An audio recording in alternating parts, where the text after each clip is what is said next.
Os acordaréis, espero, porque fue solo ayer, de donde estábamos. Estamos haciendo un periplo histórico por las maneras en que se ha abordado el tema del mundo interior, psique, alma, mente, pensamiento, etcétera, a lo largo de la historia del pensamiento, desde luego occidental. Y habíamos llegado al siglo XIX con el tema de, básicamente, introspección por un lado y especulación por el otro. Y habíamos visto en el siglo XX, aparte de Freud, hola, pasan cosas muy variadas. Nos habíamos metido bastante con Skinner, os acordaréis. Hola, buenas. Debería haber saltado. Voy a hacer una transforma.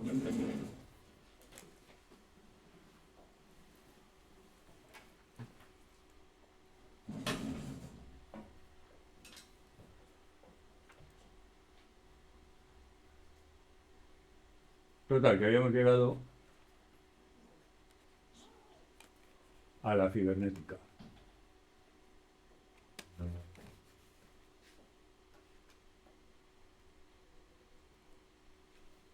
Aquí nos habíamos quedado, si no me equivoco. La cibernética como ciencia matemática, viene era un matemático hasta la médula, de los sistemas de control, eh, incluía como nuevos términos perfectamente domesticados por la ciencia, matematizados de hecho, conceptos como el de propósito y estado interno.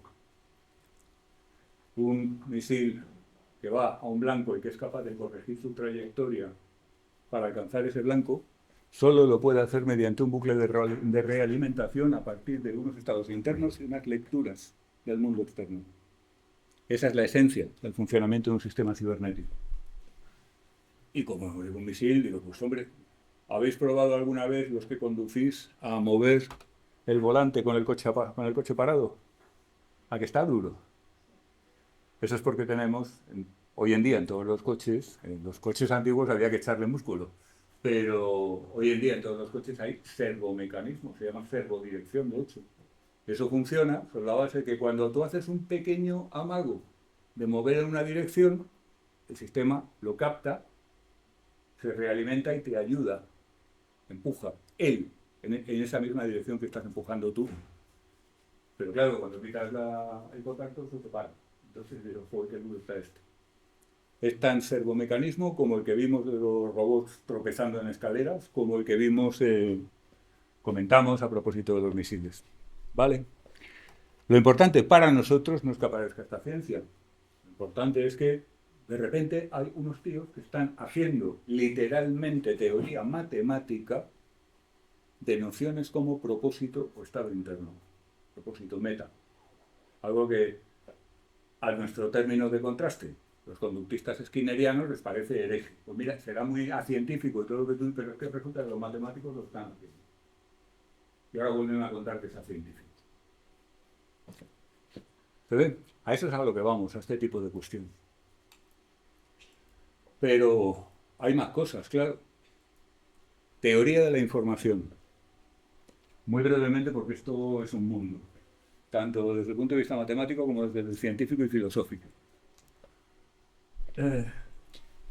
Noción intuitiva de información. ¿Cuándo te dan información? ¿Dónde hay información? En la Facultad de Ciencias de la Información, quizá, más conocida como periodismo. La llaman ciencias de la información para meter ahí cosas que no están nada claro que tengan mucho sentido, como carreras universitarias, tal como publicidad, por ejemplo. Pero bueno, en ciencias de la información, paradójicamente, no se estudia ciencia de la información, no se estudia la teoría matemática de la información, se estudian movidas tipo, pues, yo que sé, qué es una noticia, y cómo se redactan los artículos, y los titulares, y la ética periodística, y suponiendo que tal cosa exista, etcétera. Información, los periódicos, claro. Ay, es que últimamente los periódicos no traen información, lo que traen es propaganda. ¿Y cuál es la diferencia entre información y propaganda? Por favor, claro, como no sabemos exactamente lo que es información, aunque sí sepamos exactamente lo que es propaganda, no es fácil para nosotros decir ¿En qué medida se solapan en la práctica? ¿Lo veis? Pero ciertamente, hola, estamos en el plano de lo puramente intuitivo, etcétera. Claro, bueno, cuando te cuentan algo, supongamos que yo te digo, hay un decano en la facultad.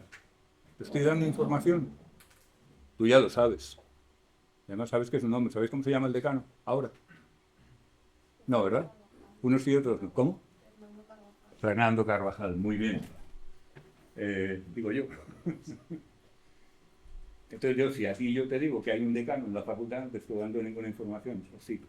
No te estoy dando información o estoy dando una información que tú ya tenías. ¿Eh? Lo segundo, te estoy dando una información que pero si se lo digo a alguien que no sabe ni que existe el decano, le estoy dando la misma información que a ti. Es que si yo tampoco tengo la respuesta, porque esto es intuitivo, como todo lo intuitivo, coloquial y tal, pues es muy difuso, muy vago. Si a ti te dicen que hay un decano en la facultad, no vas a prestar mucha atención. Si te dicen que el decano se va a someter a una operación para cambiar su sexo, seguramente prestes más atención. Aunque solamente sea por morbo o por pobre Fernando, joder. No le deseo ninguna operación de ninguna clase. Ni creo que esté motivado. ¿Me entendéis, no? Estamos hablando de una cosa flotante, difusa, como son los conceptos ordinarios.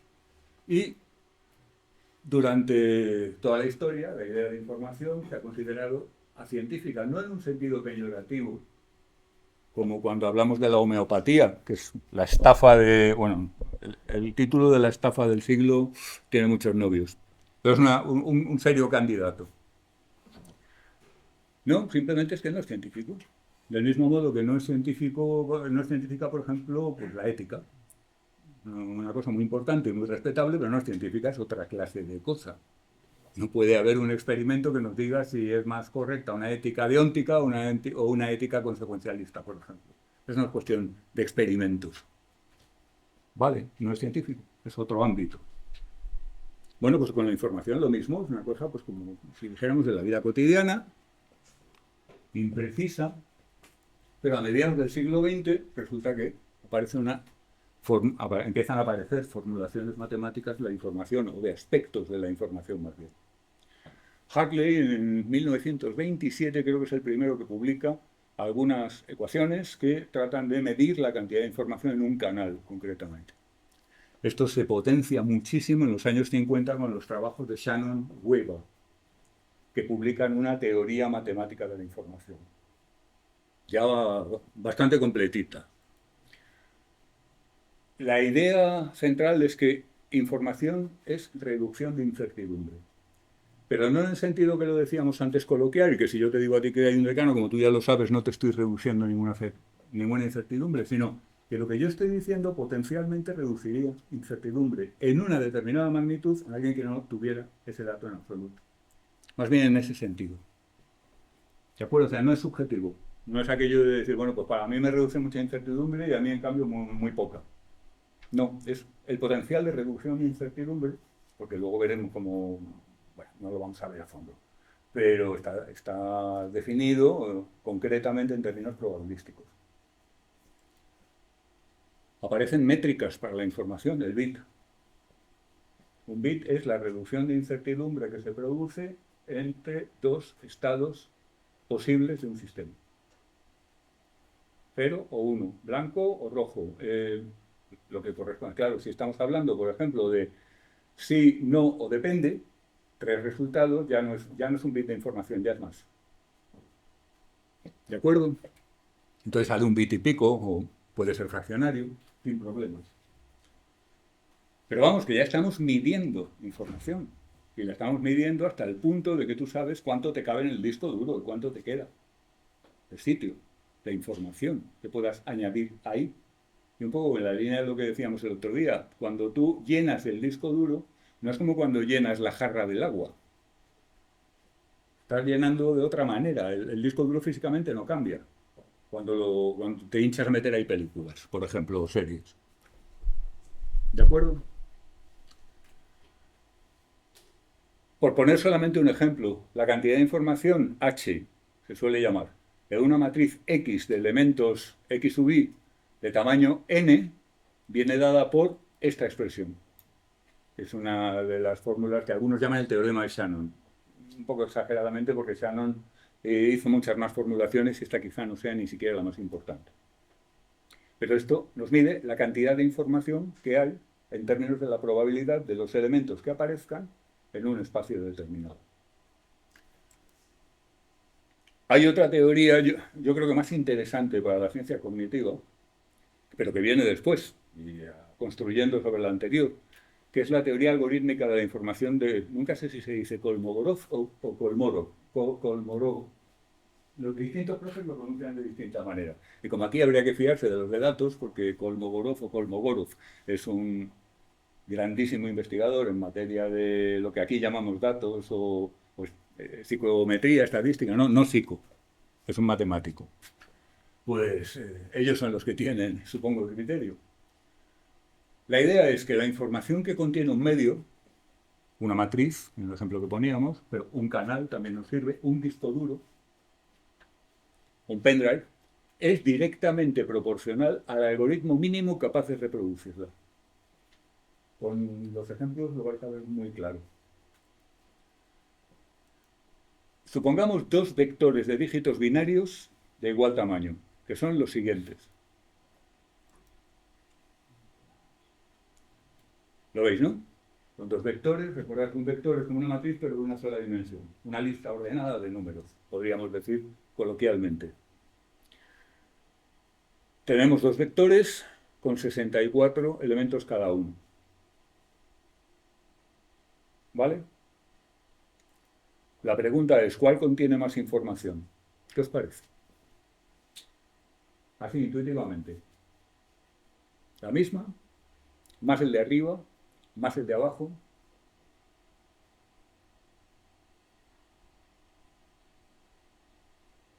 ¿Cómo lo mediríamos? ¿Qué indicativo podríamos usar para pensar en cantidades de información?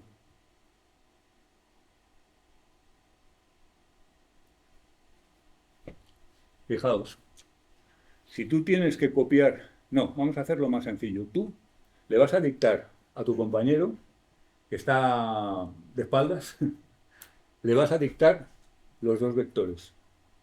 ¿O cuál tardas más? Diría el segundo, pero no estoy seguro. El segundo, yo le diría, mira, tienes que escribir 32 unos y 32 ceros a continuación. Ya está. El otro, como es una sucesión de números aleatorios, tengo que decir 1, o bien 11, en el mejor de los casos, comprimiendo. 001, 0000, 11, 4 ceros, 3 unos. Ya hemos tardado 3 veces más que en el caso anterior. ¿Lo veis? ¿Habéis oído hablar, sí, claro, de las imágenes JPG o JPEG a veces? Funcionan de acuerdo con este principio. Comprimiendo una imagen JPG, normalmente tiene una tasa de compresión. Puede comprimir más o menos. Cuanto más la comprimes, hay algunas aplicaciones gráficas que te permiten incluso pues, decir, la quiero muy comprimida o la quiero muy fidedigna. Cuanto más la comprimes, menos fidedigna resulta. Se basan en este mismo principio. Entonces consiguen que una imagen, una foto, por ejemplo, quede bastante decente ocupando mucho menos espacio, porque tiene menos información. ¿Y cómo es que la foto se sigue viendo bien? Pues porque estamos aprovechando la zona sensorial en que los humanos no nos enteramos. Música MP3. Todos oís música MP3, ¿a que sí? La gente no va por ahí oyendo, bueno, a veces FLAC, a veces WAV, los formatos sin pérdida, que también existen, que desde luego para la música más seria son muy recomendables, pero MP3, así para pop, rock, géneros populares, urbanos, etcétera, pues está perfectamente. MP3 se basa precisamente en eliminar la información rascando en los sitios en que el oído humano normalmente no pilla. Si a ti te quitan todo lo que está por debajo de los 30 hercios, por ejemplo, lo más seguro es que ni te enteres. Si te quitan lo que está por encima de los 20.000 hercios, no te enteras seguro. Tu perro quizá. ¿Se ve?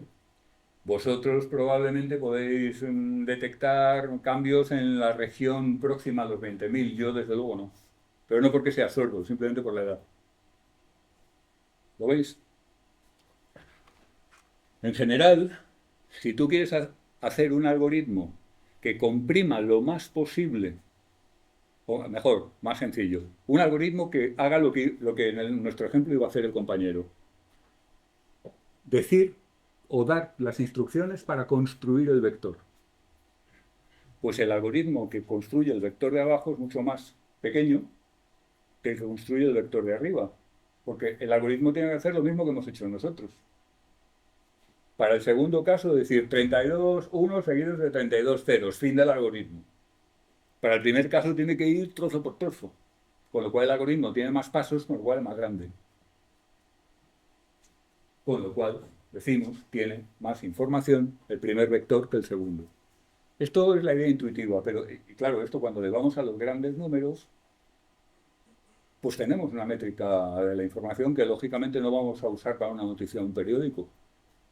Pero tenemos la tranquilidad como si dijéramos que cuando hablamos de información no estamos hablando del sexo de los ángeles.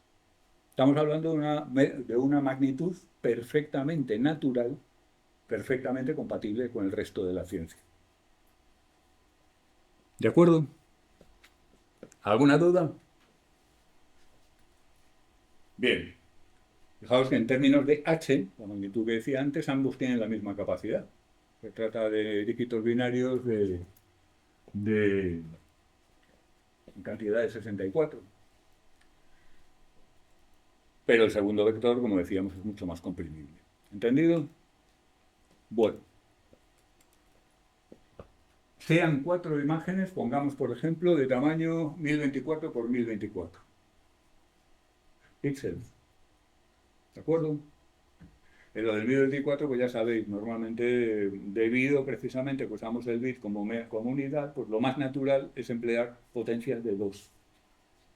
Mientras que en las medidas más normales, salvo los anglosajones que están de la olla, usamos múltiplos de 10. Bueno, pues aquí no. De ahí que salga tanto 2048, 256, 1024. Lo habréis visto muchas veces en las resoluciones de pantalla y muchas otras cuestiones. Claro, es que estamos trabajando con un sistema de medida que es en base 2. Entonces las potencias de 2 son los cortes naturales. Igual que en otras medidas, pues son el 5, el 10, el 15, el 20. ¿Vale? Pues esta es la primera imagen. Segunda imagen. Tercera imagen. Y cuarta. ¿Cuál contiene más información?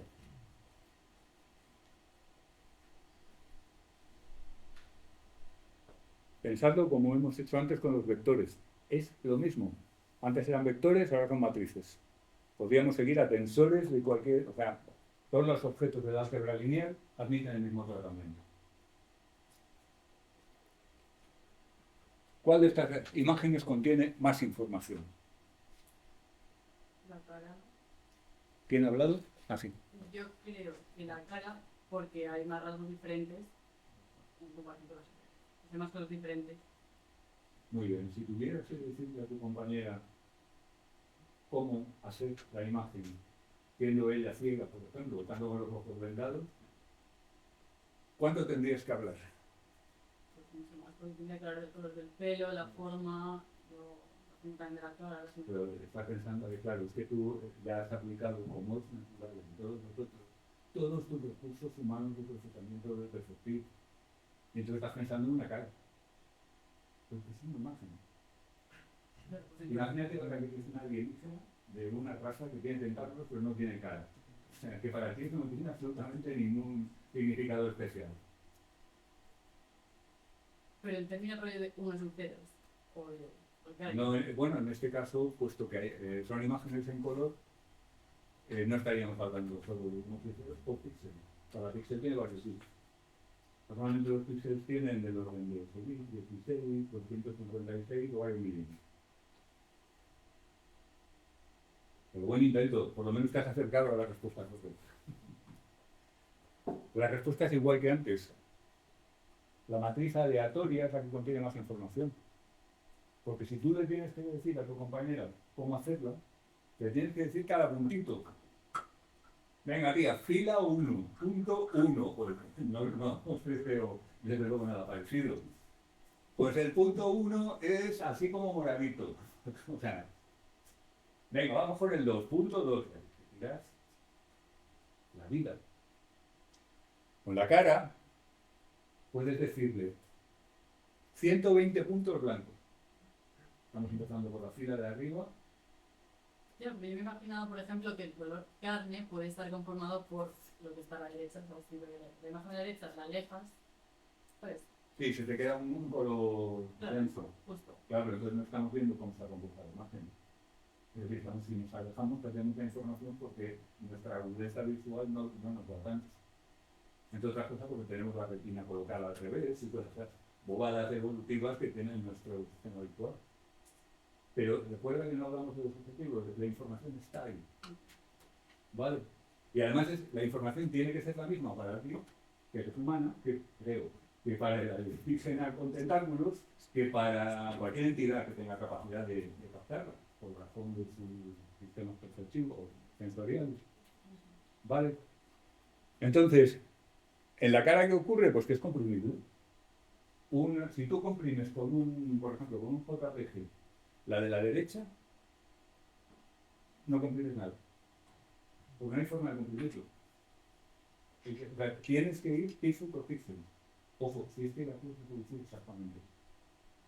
Tú podrías decir, no, hombre, porque la de abajo a la derecha es una imagen que la podemos construir diciendo una matriz de 1024 por 1024 con puntos aleatorios de tantos colores. Claro, esto cada vez que lo hagas va a ser una distinta. No, se trata de reproducir exactamente eso. Pues para eso no hay forma de comprimirlo, porque tienes que decir punto por punto.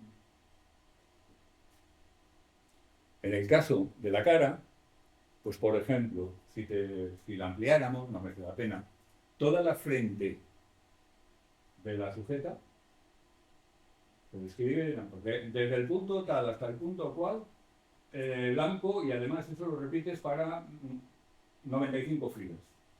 Entonces estás haciendo la frente con una instrucción muy breve. Claro, la parte de los pelos, de tal y de cual, fondo blanco, facilísimo. Es decir, es una figura muy complicada. Aquí, un algoritmo JPG, PNG, cualquier algoritmo de compresión con pérdida, tendría mucho trabajo, tendría muchas opciones, muchas cosas que hacer. Podría obtener muchos resultados. Con la aleatoria, nada.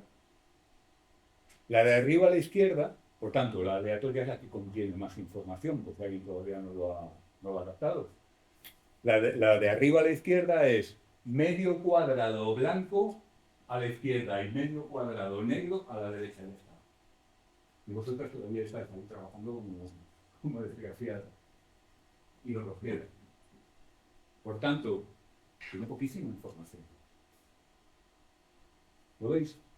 Y por último, la que no hemos comentado, esas especies de cilindros, pues son un término intermedio. Los cilindros con degradado, vamos, el algoritmo JPG le encantan los cilindros con degradado. Porque se pone, venga, pum, pum, pum, pum, pum, pum, pum, define una fila de degradados y tira todo para abajo. Súper fácil. Y consigue una ratios de compresión espectacular. Sabes que esto ocurre, se hace también en vídeo, frame by frame. Los códecs tipo MP4, que es probablemente el que más usamos hoy en día, funcionan mutatis mutandis de acuerdo con el mismo principio. Por eso muchas veces tienen pequeños glitches que no tienen que ver nada con la electrónica del aparato en el que estás viendo, que son simplemente pequeños fallos. En un momento dado se ve algo que no se debería ver. Una inexactitud que no debería cantar, pero a veces salta. En fin, luego hay mucha más tela porque están los fotogramas maestros, hay muchas más cosas que simplemente esto, pero creo que veis la idea, ¿no? Bueno, pues esa es la cosa. Además hay todavía otro tema, que es que la información no está distribuida necesariamente de forma uniforme en el medio que la aporta. Fijaos, ahí hay mucha más información que ahí. Porque lo de abajo, el algoritmo podría decir, patatoide azul mediano. Ya está. Mientras que arriba tiene que decir, pues, puede comprimir, pero tiene que detallar más. Por tanto, hay más información ahí. Y con la cara lo mismo. Ya, ahora que has vuelto a ser un ser humano y no un alienígena, tú ahora puedes ver perfectamente que regiones como el ojo, la boca, las zonas más informativas de la cara, evidentemente son más difíciles de comprimir que, por ejemplo, el fondo blanco. Óvalo blanco, punto, acabó. ¿Os acordáis cuando solo nos veíamos los ojos? Era horrible. Yo me he pasado algunos años, los últimos años, ahora ya no, saludando a gente de la que solo conocía los ojos, estudiantes. La que te saludan, ellos tampoco te han visto más que con...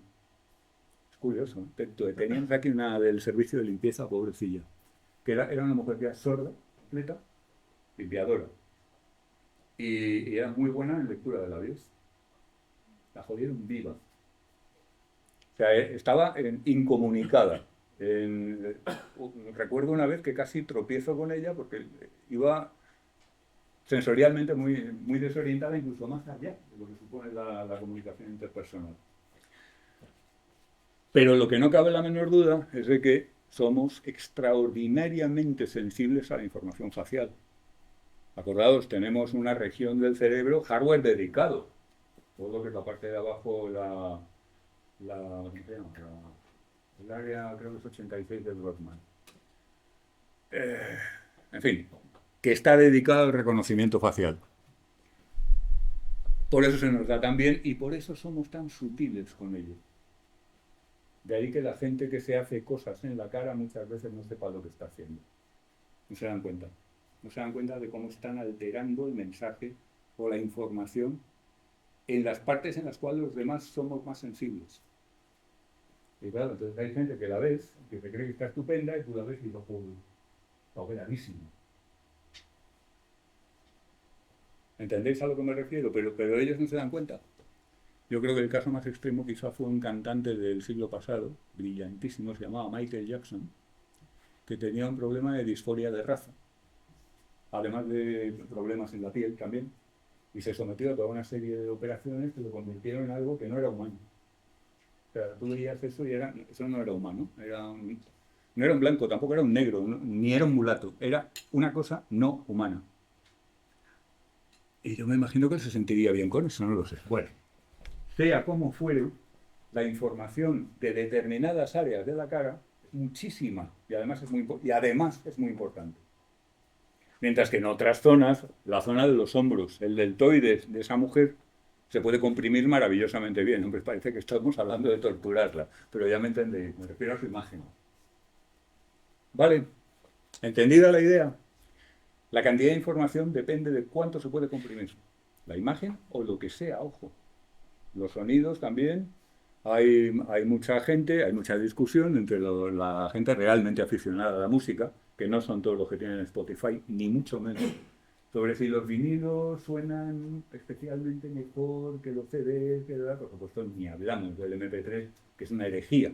O sea, la gente que es muy fina en este tipo de cuestiones, pues claro, el MP3 a veces tiene cosas como, por ejemplo, pues estos autores que tienen piezas con largos silencios, en un momento dado, pues tú te das cuenta de que la orquesta para, se acaban los ecos, y un silencio de varios compases, por ejemplo. Y entonces el MP3 corta y se nota, se coja. Entonces no estás oyendo el aire. O sea, es como que de repente has desconectado y se nota el salto perfectamente. Claro, eso para alguien que está, o para un melómano eso es intolerable, inaceptable. ¿Se entiende? Bueno, pues esto en cuanto a la teoría de la información. Solamente mencionar un tema, que me voy a limitar a mencionarlo. La información es una magnitud física. Voy a dejar la pregunta ahí colgando porque no tengo ninguna respuesta en particular. Solo señalo que este es un tema que ahora mismo están discutiendo muchísimo los filósofos de la ciencia, actualmente. Hay quien sostiene que la información es una magnitud física y se apoyan en que, por ejemplo, determinados fenómenos de la física cuántica tienen que ver con la posibilidad de que la información vaya de un sitio a otro a tal o cual velocidad. ¿Vale? Y hay otros que dicen que no, la información no es una magnitud física, sino que es una magnitud de carácter emergente que no está en el plano de la física, que está en un subplano. No hace falta que entremos. Simplemente que, así como la parte técnica y teórica está bastante desarrollada, recordar la distinción que hacíamos ayer, técnica, ciencia, filosofía. Pues la parte filosófica, como suele ocurrir, sigue siendo muy debatida. ¿Vale? Vamos con las ciencias del cómputo y la inteligencia artificial. Sí, perdón. En término hablado, por ejemplo, funcionaría igual. Porque ¿El yo, por término? ejemplo, hablados. Hablado. Porque yo, por ejemplo, podría decirle a ella un párrafo y no decir nada, y sería más extenso, por lo cual tendría más información. Pero podría decirle una frase más pequeña y decir muchas cosas. Sí. Entonces ahí funciona igual o no. Bueno, a ver. Estás yendo por encima del nivel de la información. A una persona tú le puedes dar mucha información con muy poca información. Mucha información en el sentido coloquial, con muy poca información en el sentido técnico. Si os conocéis muy bien, por ejemplo, tú le puedes decir a ella, verás, ella sabe exactamente lo muchísimo que tú estás diciendo con eso. A una persona que no te conoce, pues el verás ese no le dice mucho, pero la información que tú estás dando es la misma. ¿Qué pasa? Que con el conocimiento de una determinada persona que te conoce mucho, esa poca información le permite construir muchos posibles resultados desde el punto de vista inferencial. Pero ya no estamos hablando solo de la información, estamos hablando de todo su sistema de procesamiento de información también. ¿Vale? Pero recordadlo, es una magnitud que de suyo es objetivo. ¿Vale? Si no, estaríamos en psicofísica, tratando de matematizar lo subjetivo. Vamos con las ciencias del cómputo y la inteligencia artificial. Claro, en fase incipiente, estamos en aproximadamente mediados del siglo pasado, del 20. Entre 1930 y tantos y 1950 aparecen los primeros computadores. Ya lo sabéis. Probablemente el primero del que podemos hablar es el Z3 de Konrad Zuse. ¿Habéis oído hablar de él alguna vez? Es un personaje realmente interesante. Este es Zuse y este es el Z3, reconstruido. Zuse construyó el Z1 y el Z2 que no llegaron a funcionar muy bien. Agárrate, en la casa de sus padres. O sea, no entres ahí que el niño está construyendo su computador. O sea, en plena Segunda Guerra Mundial en Berlín. El Z1 y el Z2 fueron destruidos por bombas aliadas, cuando los ingleses entraron con su aviación a bombardear Berlín. Los planos también desaparecieron. Del Z3 se conservaron los planos, lo cual permitió reconstruirlo. Es absolutamente asombroso cómo se adelantó este hombre a su tiempo. Algunas de las innovaciones técnicas más importantes que luego se atribuyen a von Neumann, a Mauchly, a otros autores que enseguida comentamos, en realidad ya estaban en su diseño. Además, encima lo hizo con relés, ni siquiera con válvulas. O sea, una historia loquísima, la de Konrad Zuse, posiblemente uno de los mayores frikis de todo el siglo XX. Fue también uno de los primeros en comercializar ordenadores. Vendió patentes a todo eso viviendo, pero claro, estaba adelantado. Estaba vendiendo tecnología del futuro a los norteamericanos y a los británicos. Con lo cual pues, le fue muy bien, tuvo una empresa muy exitosa, luego otra, etc. Pero era un tipo raro construyendo ordenadores con relés en casa de sus padres. Vale, este es el primero. durante muchos años, claro, como los alemanes perdieron la Segunda Guerra Mundial, durante muchos años se estaba diciendo que los primeros habían sido los norteamericanos. Pues no, ni los norteamericanos ni los ingleses, los alemanes. Un alemán, por lo menos. El ENIAC era el que pasaba por ser el primero, y realmente es una hazaña también impresionante. Mauchly fue el principal ingeniero, pero hubo muchos más, un equipo enorme, un ordenador, por supuesto, único. Ahí tenéis solamente una parte del ordenador, ocupaba algo así como 160 y tantos metros cuadrados, que si es tu casa ya es bastante grandecita, y pesaba 16 toneladas, me parece recordar. Una barbaridad. Cada vez que lo arrancaban dejaban sin luz a la mitad de la ciudad. Bueno, no cada vez, encima es que era al azar. O sea, algunas veces producía apagones brutales, otras veces no tanto. Una barbaridad. Por cierto, el hecho de que aparezcan en la foto dos mujeres no es por aquello de que en los anuncios pones chicas y vendes más. Esto no se pretendía vender. Eran sus programadoras. El ENIAC tenía exactamente 6 programadoras, todas mujeres. No había nadie más que supiera hacerlo. Programar el ENIAC, fijaos, no tenía nada que ver con lo que es hoy en día programar. Hoy en día para programar escribes código. Tranquilamente en un teclado, una pantalla, lo compilas, te da 50.000 errores, lo corriges, lo vuelves a compilar, o si es, por ejemplo, Python, que es un intérprete, pues te da los errores en tiempo real. Pero viene a dar igual, tú lo vas mejorando. Estas programadoras, cada vez que el ordenador tenía que hacer una cosa diferente, tenían que recablearlo. Es decir, no es la que he elegido aquí, pero hay algunas fotos en las que aparecen las 6 tías ahí como locas pinchando cables en no sé cuántos sitios. Y os aseguro que no cualquiera podía hacerlo porque era un trabajo y no era simplemente estar cambiando cables rutinariamente. Había que conocer las matemáticas, o sea, había que saber mucho y ser mucha ingeniera para poder hacer eso. ¿Vale? ¿Qué te pasa, cariño? ¿Por qué me chillas? Terminología, computador, ordenador, computadora.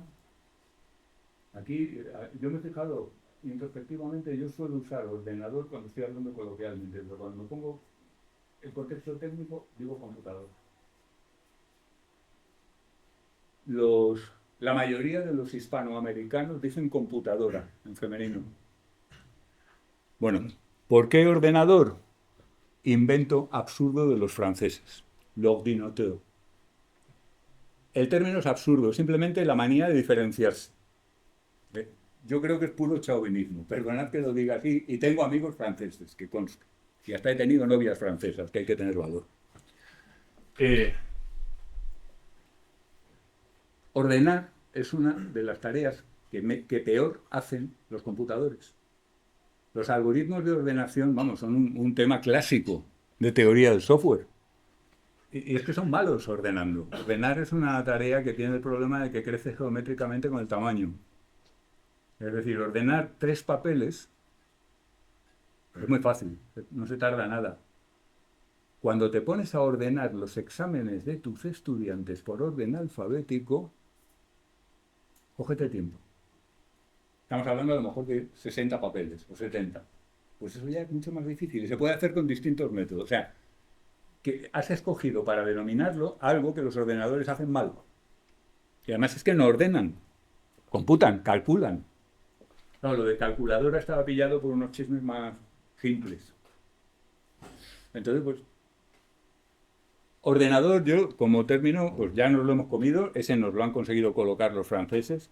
También intentaron colocarnos logiciel para referirse al software. Ahí afortunadamente no nos han metido esa cursilada. Y seguimos diciendo software o programas, sencillamente. Pero entre computador y computadora, pues yo en este caso creo que, aunque a mí no me sale, creo que tienen razón los hispanoamericanos. Por lo mismo que decía antes. Porque es que ha habido muchas computadoras. Computadoras con pies y manos, quiero decir. No solamente las 6 programadoras del ENIAC, sino, por ejemplo, había una señora negra, americana, que hacía los cálculos, agárrate, de las trayectorias de los cohetes de la NASA. Era empleada de la NASA y era una señora que hacía cuentas, hacía cálculos. Era una computadora. Y era una computadora tan buena que el primer norteamericano que orbitó la Tierra, se llamaba Glenn, años 60 del siglo pasado, no se metió en la cápsula hasta que se aseguró de que esta señora había repasado los cálculos. Se fiaba más de ella que del ordenador. Y era un tío que estaba a punto de meterse en una lata de sardinas para que lo dispararan balísticamente para arriba. Para ir más tranquilo necesitaba que la computadora de la NASA, es decir, esa señora, le dijera, no, están bien los cálculos, no te preocupes.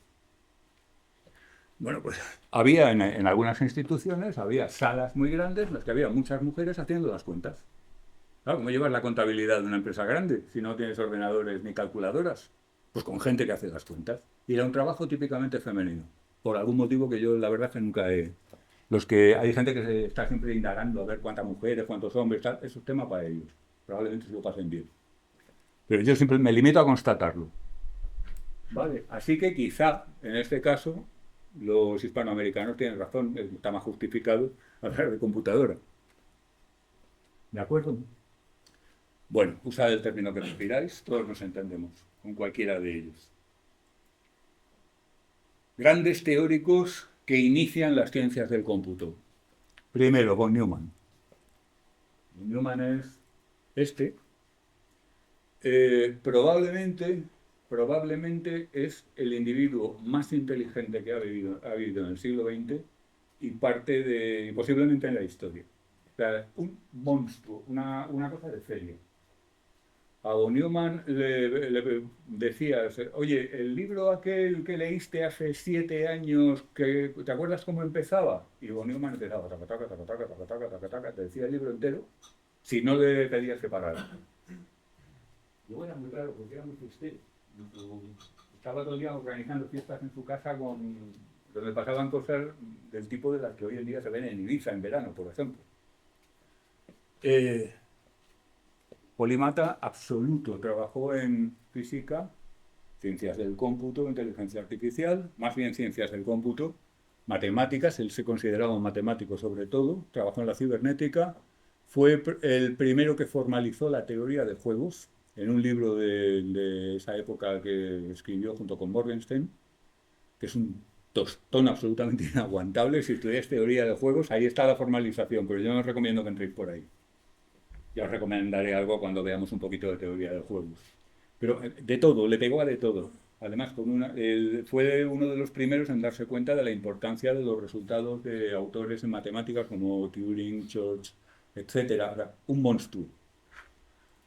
Su principal aportación por lo que se refiere a las ciencias del cómputo es lo que se llama arquitectura von Neumann, o arquitectura de programa almacenado, o arquitectura Princeton. En realidad las más correctas son la primera y la tercera, porque hay otras arquitecturas de programa almacenado que no son von Neumann, por ejemplo la arquitectura Harvard. En la arquitectura Harvard se construye el ordenador, el computador, con una memoria tanto interna como externa, pero dividida en dos. Por un lado se almacenan los datos y por otro lado se almacenan las instrucciones. Con los datos y las instrucciones, esto os despista, pensad, pues como si queréis en términos de matemáticas, tú tienes una serie de números y con esos números tienes que calcular una desviación típica. El cálculo de la desviación típica es el programa, las instrucciones. Y los datos pues son los datos con los que calculas. O más sencillo todavía, una receta de cocina. Los datos son 300 gramos de harina, 200 esborcios esfindulados, 4 muslos de pollo, una tortuga viva, los ingredientes. Procedimiento programa, cójase la tortuga, mátesela. ¿De acuerdo? Bueno, pues la gracia de la arquitectura Princeton, o arquitectura von Neumann, en relación con otras arquitecturas de la época, como la Harvard, es que datos y programa están en la misma memoria, y esto lo cambia todo. No desde ningún punto de vista que a nosotros nos importe como psicólogos, ni siquiera como científicos cognitivos. Pero si los ordenadores llegaron a donde llegaron tan pronto, es en gran medida por la adopción de esta arquitectura y de esta característica que resulta ser técnicamente muy importante. el hecho de necesitar solo un medio de memoria para almacenar todo. Todo lo que es necesario para que el ordenador haga algo, quiero decir.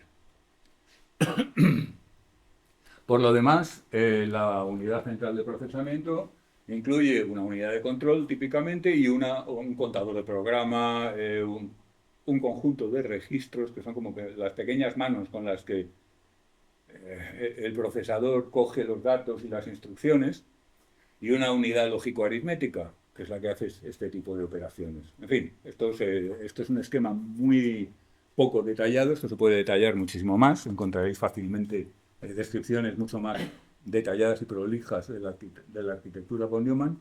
Que he dicho, esta es su aportación más importante desde este punto de vista y curiosamente ni siquiera es suya solo, porque SUSE, como decía antes, ya tenía algunas de estas innovaciones, si no totalmente desarrolladas, sí en el alero. Pero bueno, no nos importa quién se llevó al medio. Desde luego español no era. Que sepamos. ¿Alguna duda? Von Neumann también hizo una serie de desarrollos bastante importantes en algorítmica. Algunos de algoritmos que han resultado ser muy importantes y que han fundado familias de algoritmos que se utilizan todavía hoy en muchos contextos, los inventó, los desarrolló él. Y una cosa que llama bastante la atención, los autómatas autorreplicantes, que ¿habéis visto alguna vez el juego de la vida en un ordenador? Bueno, pues ahí tenéis autómatas autorreplicantes. Claro, el juego lo representa como gráficamente, pero en realidad esto son matemáticas. Es como determinados objetos empiezan a proliferar, desarrollarse, en algunos casos de forma en una sola dimensión, en el juego de la vida típicamente en 2 o 3, y en abstracto en n dimensiones. Pero son objetos que se autoproducen, se autorreplican, como un poco la versión abstracta de aquellos que hablaba Dawkins en el gen egoísta, que los llamaban los replicadores, que son en definitiva las moléculas originarias de la vida. Bien, y vamos a lo gordo, todavía más. Alan Turing. Una película bastante recomendable, creo que se llama El juego de la imitación, lo han traducido así en España. En realidad, el título original era distinto, no me acuerdo. Como suelen hacer, cambian los títulos porque les da por ahí, porque piensan que va a vender mejor. Es una especie de medio biopic de Alan Turing que es muy inexacta en bastantes cosas. Entre otras cosas, para empezar por el casting. El protagonista, Alan Turing, lo hace un actor británico que se llama Benedict Cumberbatch, puede que os suene. Ha hecho series de Sherlock Holmes, por ejemplo, Doctor Extraño en las de Marvel. Y claro, el problema es que Benedict Cumberbatch es un actor guapo y carismático. Y le cuesta mucho evitarlo. Mientras que Alan Turing era el típico que no lo ves, no llamaba la atención. Era un hombre muy, muy normalito. Y entonces pues no cuadra mucho. Pero bueno, lo que sobre todo no cuadran son algunas confusiones que ahora vamos a desentrañar y que están en el guión de la película.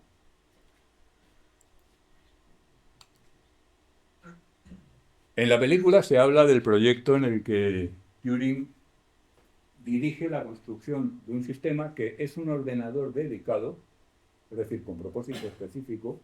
Un ordenador dedicado, me estoy refiriendo, por ejemplo, a alguien tiene una consola de videojuegos o la hay en su casa. Yo también. Bueno, pues eso es un ordenador dedicado, porque es un ordenador, absolutamente, pero está para una cosa. Probablemente no es buena idea que intentes hacer tus cálculos para psicometría con la consola de videojuegos. ¿De acuerdo? Bueno, pues Bombe era un ordenador dedicado para desentrañar configuraciones de una máquina que hacía encriptación, que era la que estaban utilizando los alemanes. ¿Vale? Entonces, este proyecto acabó siendo un éxito y hay algunos comentaristas muy versados en la política, la geopolítica, sobre todo de Europa, que sostienen que la Segunda Guerra Mundial habría durado más años de no ser por este trabajo de Turing. Vamos, de Turing y su equipo. Se suele confundir con Colossus. Colossus fue el primer ordenador construido antes que el ENIAC, incluso. pero de propósito general, y que su participación en las cuestiones de criptología en la guerra fue limitada. ¿Vale? La gente confunde Bombe con Colossus. El ordenador que desentrañó, que venció a Enigma, que era la máquina alemana, fue Bombe, no Colossus. Se construyeron cientos de unidades de Bombe y todas ellas fueron destruidas o ocultas o tal al final de la guerra porque el gobierno británico tenía mucho miedo de que esto se conociera, porque era una tecnología que les daba una ventaja, como acababa de quedar demostrado en la guerra. Hasta hace nada, estas cosas eran... También por el otro lado, algunos de los planos de Zuse eran materia clasificada, en este caso por el lado alemán, o sea, estas cosas, ya sabéis. Bueno, pues probablemente el gran éxito de Turing desde el punto de vista aplicado fue precisamente Bombe. Pero Bombe no era, ya digo, un ordenador dedicado muy especial que funcionaba a base de rotores y no se parecía en nada a una arquitectura von Neumann, por ejemplo, se parecía, pero no mucho. Vale. Turing, como sabéis, tuvo un final muy desafortunado y sobre todo muy injusto, porque después de haber ayudado al bando aliado a conseguir excelentes resultados en la resolución de la Segunda Guerra Mundial, pues al cabo de unos años, a raíz de un incidente bastante casual, la policía se enteró de que era homosexual. Cosa que entonces en Gran Bretaña, como en muchos otros países, y sigue siéndolo por desgracia en muchos países, pues estaba tipificado como delito, se consideraba perversión y conducta indecente, o una cosa por el estilo. Entonces, pues le dieron como opciones la cárcel o la castración química. Eligió la castración química, empezó a tener una serie Claro, la castración química en aquella época significaba entrar como toro en cacharrería en el sistema hormonal de un individuo, y entonces tenía todo tipo de efectos secundarios. No era simplemente que le bajara la libido, era de todo. Por ejemplo, obesidad, por ejemplo, inicio de formación de mamas, en fin, un desastre. Y se dice, aunque todo parece indicar que es una leyenda urbana, que Turing se suicidó inyectando cianuro en una manzana y mordiéndola. También sigue siendo una leyenda urbana que ese es el origen del logotipo de Apple. Todos habéis visto el logotipo de Apple, al menos el original, es una manzanita, pero que tiene un bocado. ¿No os habéis fijado? Y además, en muchas de las versiones, tiene una bandera de arcoíris. Es decir, tiene como varias franjas de colores. Leyenda urbana. El diseñador del logotipo dijo ni se le había pasado por la cabeza ni Turing ni el tema de los gays. Pero bueno, si no es vero, dentro vato, se suele decir. No dejemos que la verdad estropee una buena historia, que es una filosofía muy actual, por desgracia. En todo caso, la madre de Turing insistía en que no se suicidó, que su hijo no hubiera hecho eso nunca. Y que lo que pasaba era que muy a menudo, toda la vida, él se iba a la cama con una manzana, la mordisqueaba un poco y no se la acababa antes de dormir, sino que la dejaba ahí a medias. Y que era muy descuidado manejando productos químicos, que algunas veces dejaba cosas donde no debía, que tal y que cual, y la madre sostiene que eso fue accidental, que la manzana se empapó por algún motivo de cianuro y que no hubo intencionalidad por su parte. No habrá forma de saberlo, pero uno tiende a fiarse más de las madres que de los periodistas. Y no digamos de los activistas con intereses en que las cosas sean de una manera o de otra. Bueno, cada uno que piense lo que quiera. Este es el Bombe. Todos esos son rotores y lo que hacía era tomar muestras de lo que habían transmitido los alemanes. Utilizaban algunos heurísticos. Por ejemplo, los mensajes alemanes solían terminar con Heil Hitler, lo cual les daba una pista de dónde... ¿Se entiende, no? Tirando de esos hilos, al final con la máquina consiguieron... esta máquina, ojo, no descifraba los mensajes. Esta máquina lo que hacía era detectar las configuraciones de la máquina encriptadora enemiga, que se cambiaba cada muy poco tiempo. En la película dice cada día, no es verdad, a cada unos pocos días. Vale, pues ahí la tenéis. La verdad es que yo creo que es bastante bonita, así, con los rojos y los amarillos y tal, pero va en gustos. La máquina de Turing, mucha gente confunde la máquina de Turing con la máquina que desencriptó los mensajes alemanes y que permitió la... No, iba a decir que no tiene nada que ver, sí tiene algo que ver, pero son dos máquinas, son dos historias completamente diferentes. La máquina de Turing es esto. Ojo, esto está construido muy recientemente. Turing jamás construyó esta máquina, ni nadie.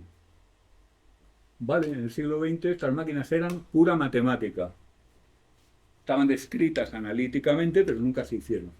Vamos, sí, se hicieron, pero después, mucho después. Se hicieron cosas como esta.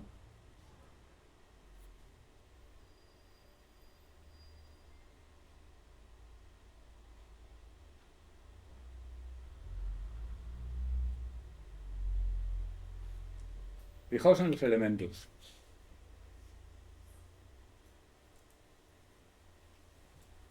Tenemos un cabezal de escritura que puede escribir unos o ceros en una cinta de longitud infinita. Obviamente esta que es física no es infinita, pero en la máquina de Turing matemática, la original, uno de los supuestos es que la cinta es infinita. Tenemos un cabezal de borrado. Esto de vez en cuando borra un número. Y luego tenemos lo que no se ve, que es lo más importante. Una tabla de reglas, que es el programa, y un vector de estados internos. ¿Vale? Entonces, dependiendo del estado interno y de lo que se lee en la cinta, se aplica una u otra regla para la siguiente acción. Entonces, a resultas de eso, o bien se escribe un 1, o bien se escribe un 0, o bien se borra lo que se tenga aquí, o bien se mueve la cinta. Que es todo lo que puede hacer la máquina. Escribir o borrar unos o ceros, mover la cinta, ya está. Bueno, y leer, claro, leer 1, leer 0, leer espacio vacío. Entonces, la máquina tiene ese conjunto de reglas que es su programa, y tiene ese estado interno, que es el que determina que por estado interno me estoy refiriendo a algo tan sencillo como lo siguiente. Imagínate que tú vas a una máquina expendedora y quieres comprarte una botella de algo o una lata por 1,50. ¿Vale? Tú metes 1. Si le dieras al botón no te sale, porque no ha llegado. Metes 50, si le das al botón, sí te sale, porque ya llega. Cuando tú has metido 1, la máquina cambia de estado, pasa a un estado interno en el que va a estar con 50. Porque alguien muy ingenuo, conductista por ejemplo, podría decir, pues lo que importa es darle 50. Entonces voy, le doy 50 céntimos, no, porque entonces no está la máquina del estado interno adecuado. Pero tú, como eres un conductista cebollo, no admites los estados internos, con lo cual no te funciona. ¿Se ve? El cambio de estado se produce al meter 1 euro. Y entonces faltan 50.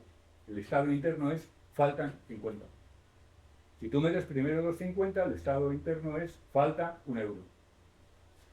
¿Entendéis? Estamos hablando de algo tan simple como eso, no de que la máquina se sienta triste o tenga alguna duda existencial. ¿De acuerdo? Pero es un estado interno, anyway.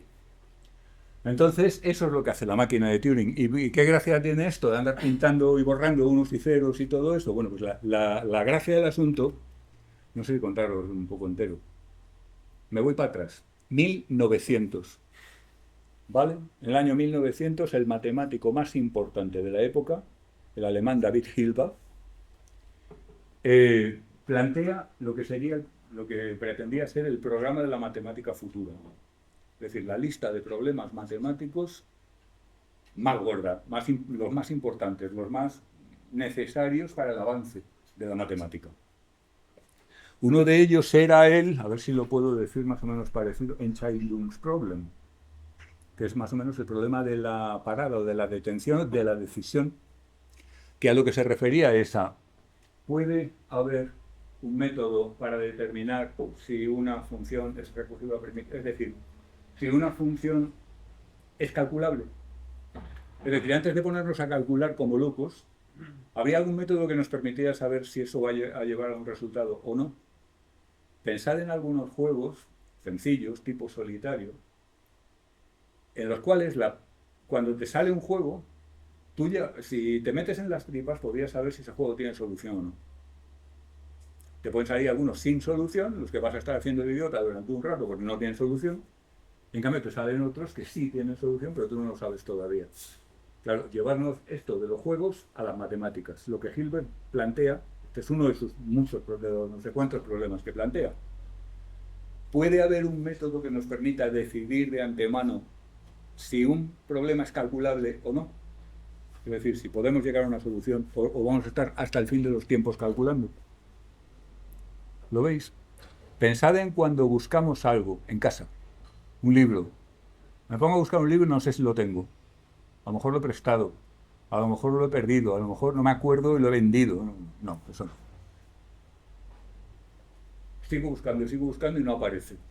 ¿Y no habéis pensado nunca, no habéis tenido esa sensación de tengo que seguir buscando porque eso podría ser el siguiente? Y entonces no me puedo parar ahora, porque ¿qué va a ser eso?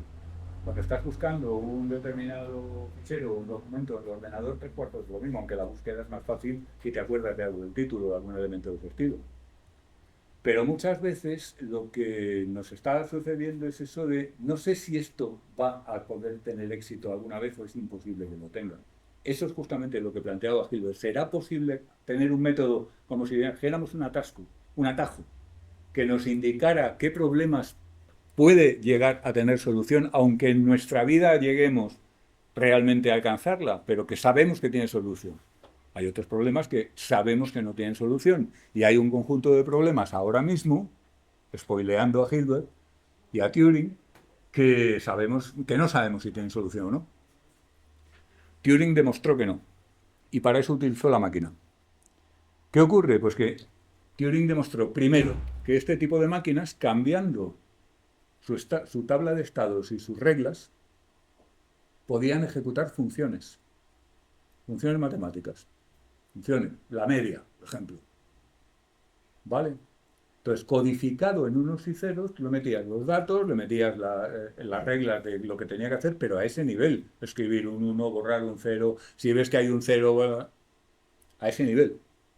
Y codificándola a ese nivel tan bajo, Turing demostró que que había un gran número de funciones, al menos, que se podían realizar de esa manera. Entonces el problema de Hilbert se reformulaba como: ¿puede haber una máquina de Turing que alguna vez se detenga para cualquier función matemática? Es decir, que llegue a un resultado.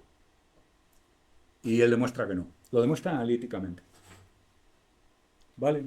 Ya sé que esto es un poco abstracto, pero es que es de lo que estamos hablando. Esto no tiene nada que ver con los nazis, ni con la guerra, ni con los aliados. ¿Se entiende? Esto es matemática de la más de Torre de Marfil. ¿Entendido? Y la gente se hace unos líos que confunden la máquina de Turing con la bomba, que estaba hecha para combatir a Enigma. ¿Vale? Bueno, ya te puedes ir tú.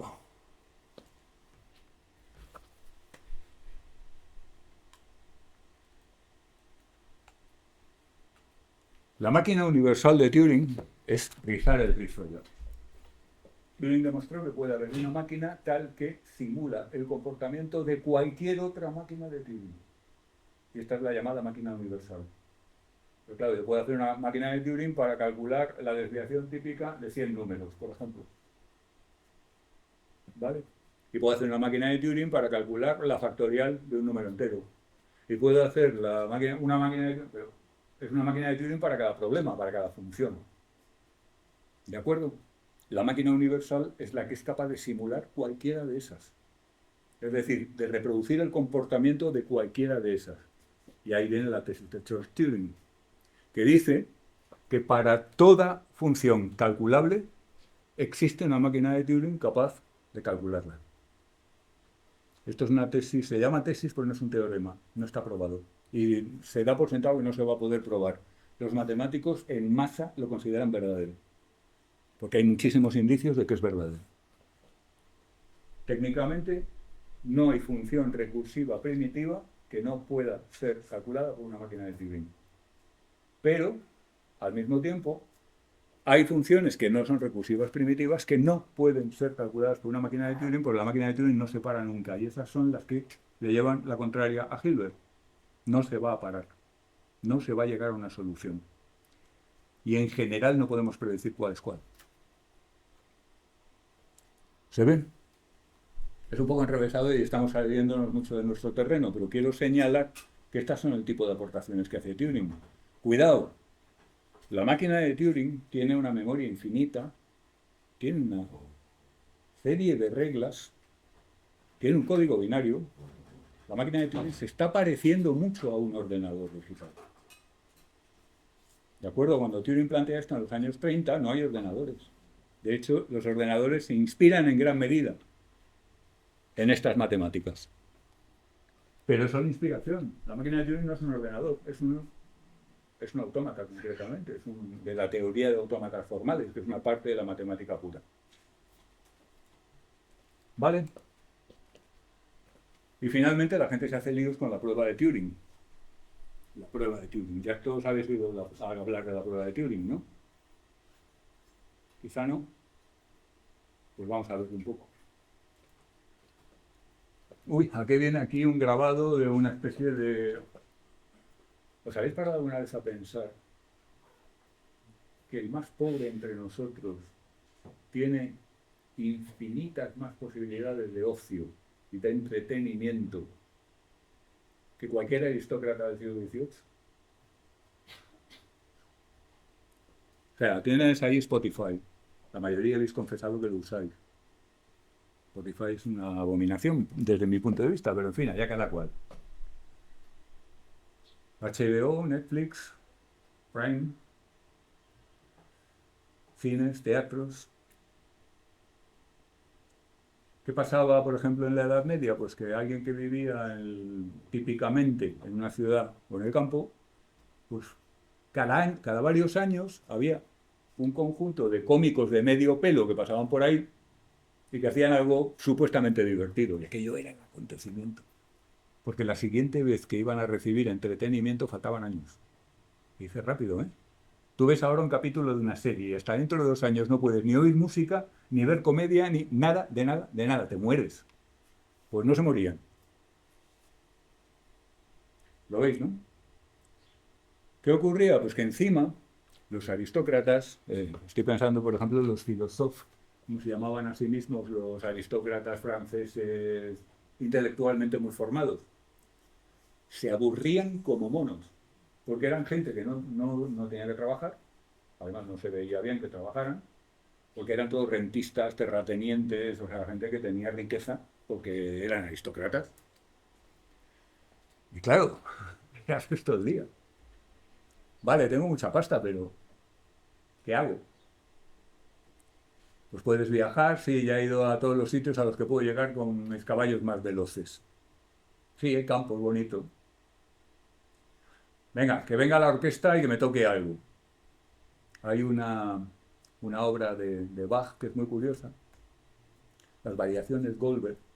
Las compuso Bach para el tal Goldberg, que era un antiguo discípulo suyo, algo así, y que quería usar ese tipo de piezas para entretener a su señor, que encima, para colmo, tenía insomnio, y no solamente estaba dando la tabarra durante el día, sino también durante la noche. Había que entretenerlo.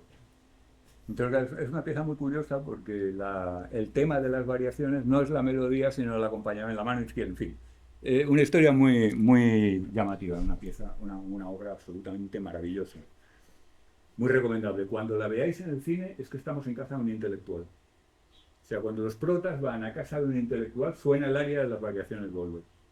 Y por intelectual tenemos que incluir a Aníbal Lecter, que era muy aficionado a la música, pero siempre está oyendo las variaciones Goldberg. O sea, que debería tener ahí una manía extraña.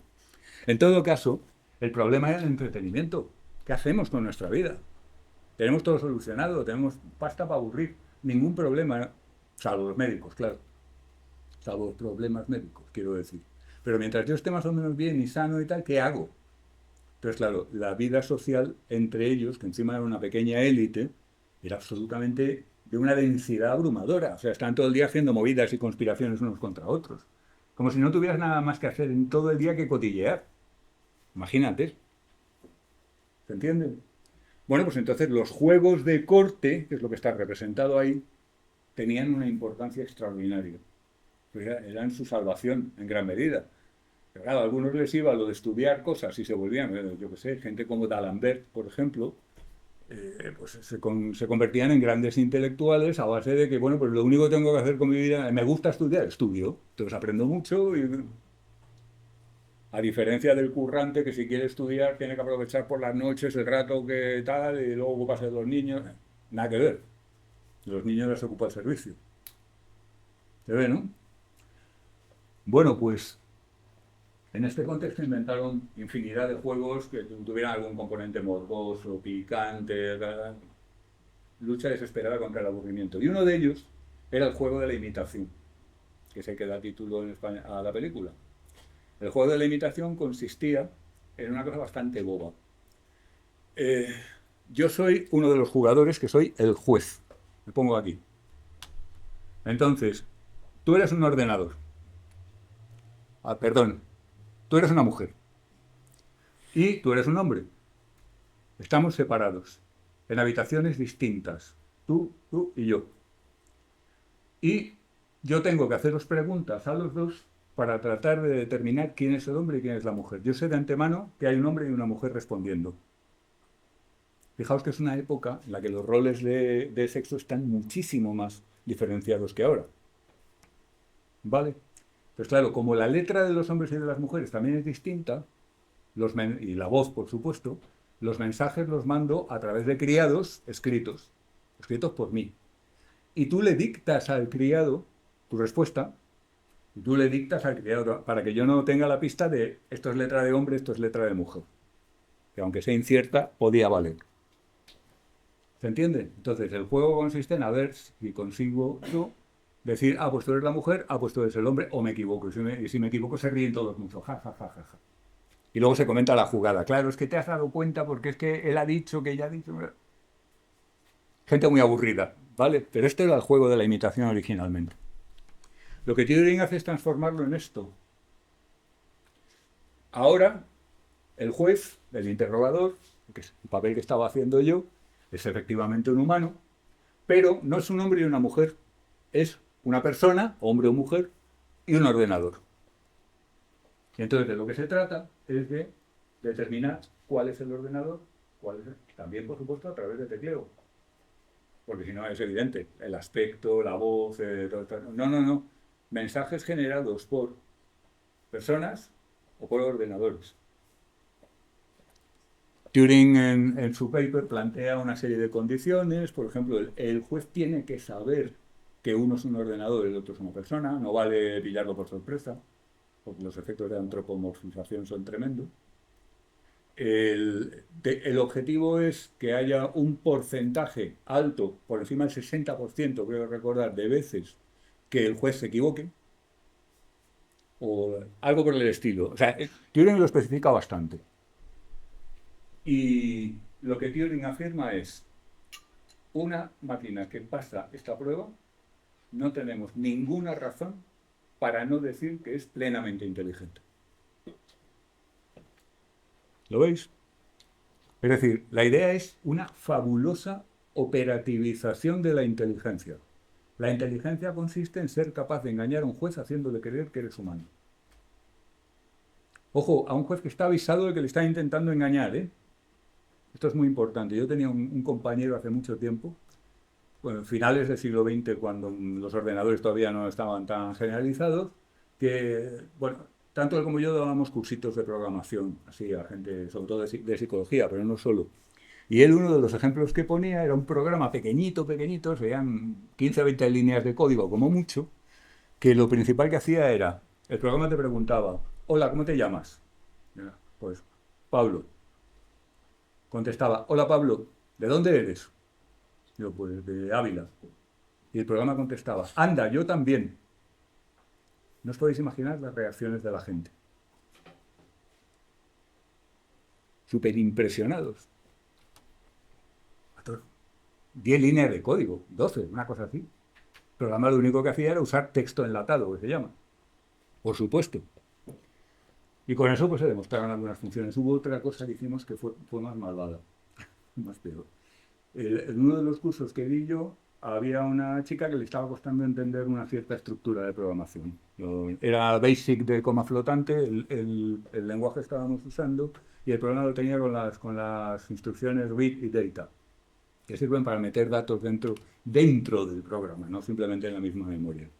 Bueno, pues para ilustrarlo hicimos un programa. Y el programa lo que hacía, el programa era un consultorio sentimental. Entonces el programa lo que hacía es que iban dos de una pareja, o sea, los dos miembros de una pareja, y tenían que contestar una serie de preguntas. Entonces, sobre la base de sus respuestas, el programa les daba un pronóstico, que podía ser desde, por favor, separaros rápidamente porque ahí va a haber muerte, hasta sois una pareja perfecta, vais a durar la eternidad, vais a ser felices juntos, no os perdáis el uno al otro, y todos los niveles intermedios. Tipo, tenéis que tener cuidado con la manera de daros la información. Le echamos imaginación y mala uva a los pronósticos, que estaban enlatados, por supuesto. Tuvimos cola en el laboratorio de gente que quería someterse, y hubo gente que salió medio con la lagrimita. Porque nos ha dicho el programa que no, me ha dicho el programa que no tengo ningún futuro con mi novio. ¿Sabéis cómo funcionaba el programa? Aunque los miembros de la pareja contestaban por separado, el programa hacía las mismas preguntas a los dos. Exactamente las mismas. Me molesta esto, me gusta lo otro, quiero que me traten de tal forma, me molesta mucho que el otro me diga las mismísimas preguntas.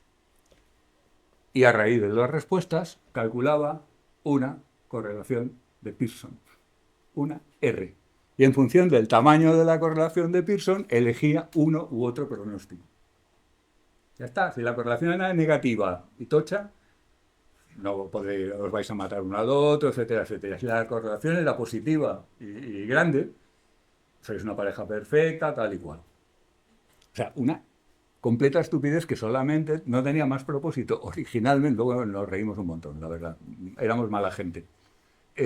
Pero no tenía más propósito que ilustrar unos detalles de programación. Pero es que la tendencia a antropomorfizar que tenemos es brutal. Y ahora preguntaos, ¿cuánto estamos antropomorfizando ahora con ChatGPT? Volveremos sobre esto. Estoy deseando ver el vídeo que habéis colgado, Sara, en el foro, porque tiene una pinta muy interesante, entre otras, desde este punto de vista. ¿Cuánto estamos atribuyendo simplemente porque tiene pinta? ¿De dónde eres? Anda, yo también. Es que es muy humano. Pero evidentemente es una burda imitación. La correlación, pero es que además la correlación que tendrá que ver. Hay parejas que funcionan maravillosamente bien y que están completamente en desacuerdo en todo. Y muchas veces la gente que es más afín, que tiene los mismos gustos, pues chocan más.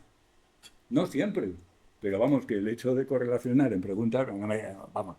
Pero es que ahí, claro, también era una época en que ahora mismo solamente en esta clase hay unos cuantos ordenadores, sin contar la basura esa, pero entonces los ordenadores no eran tan frecuentes, claro, no eran tan abundantes.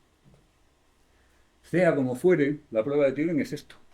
Y la prueba de Turing lo que Turing intenta acabar con lo que considera una pregunta estúpida, que es, ¿pueden pensar las máquinas?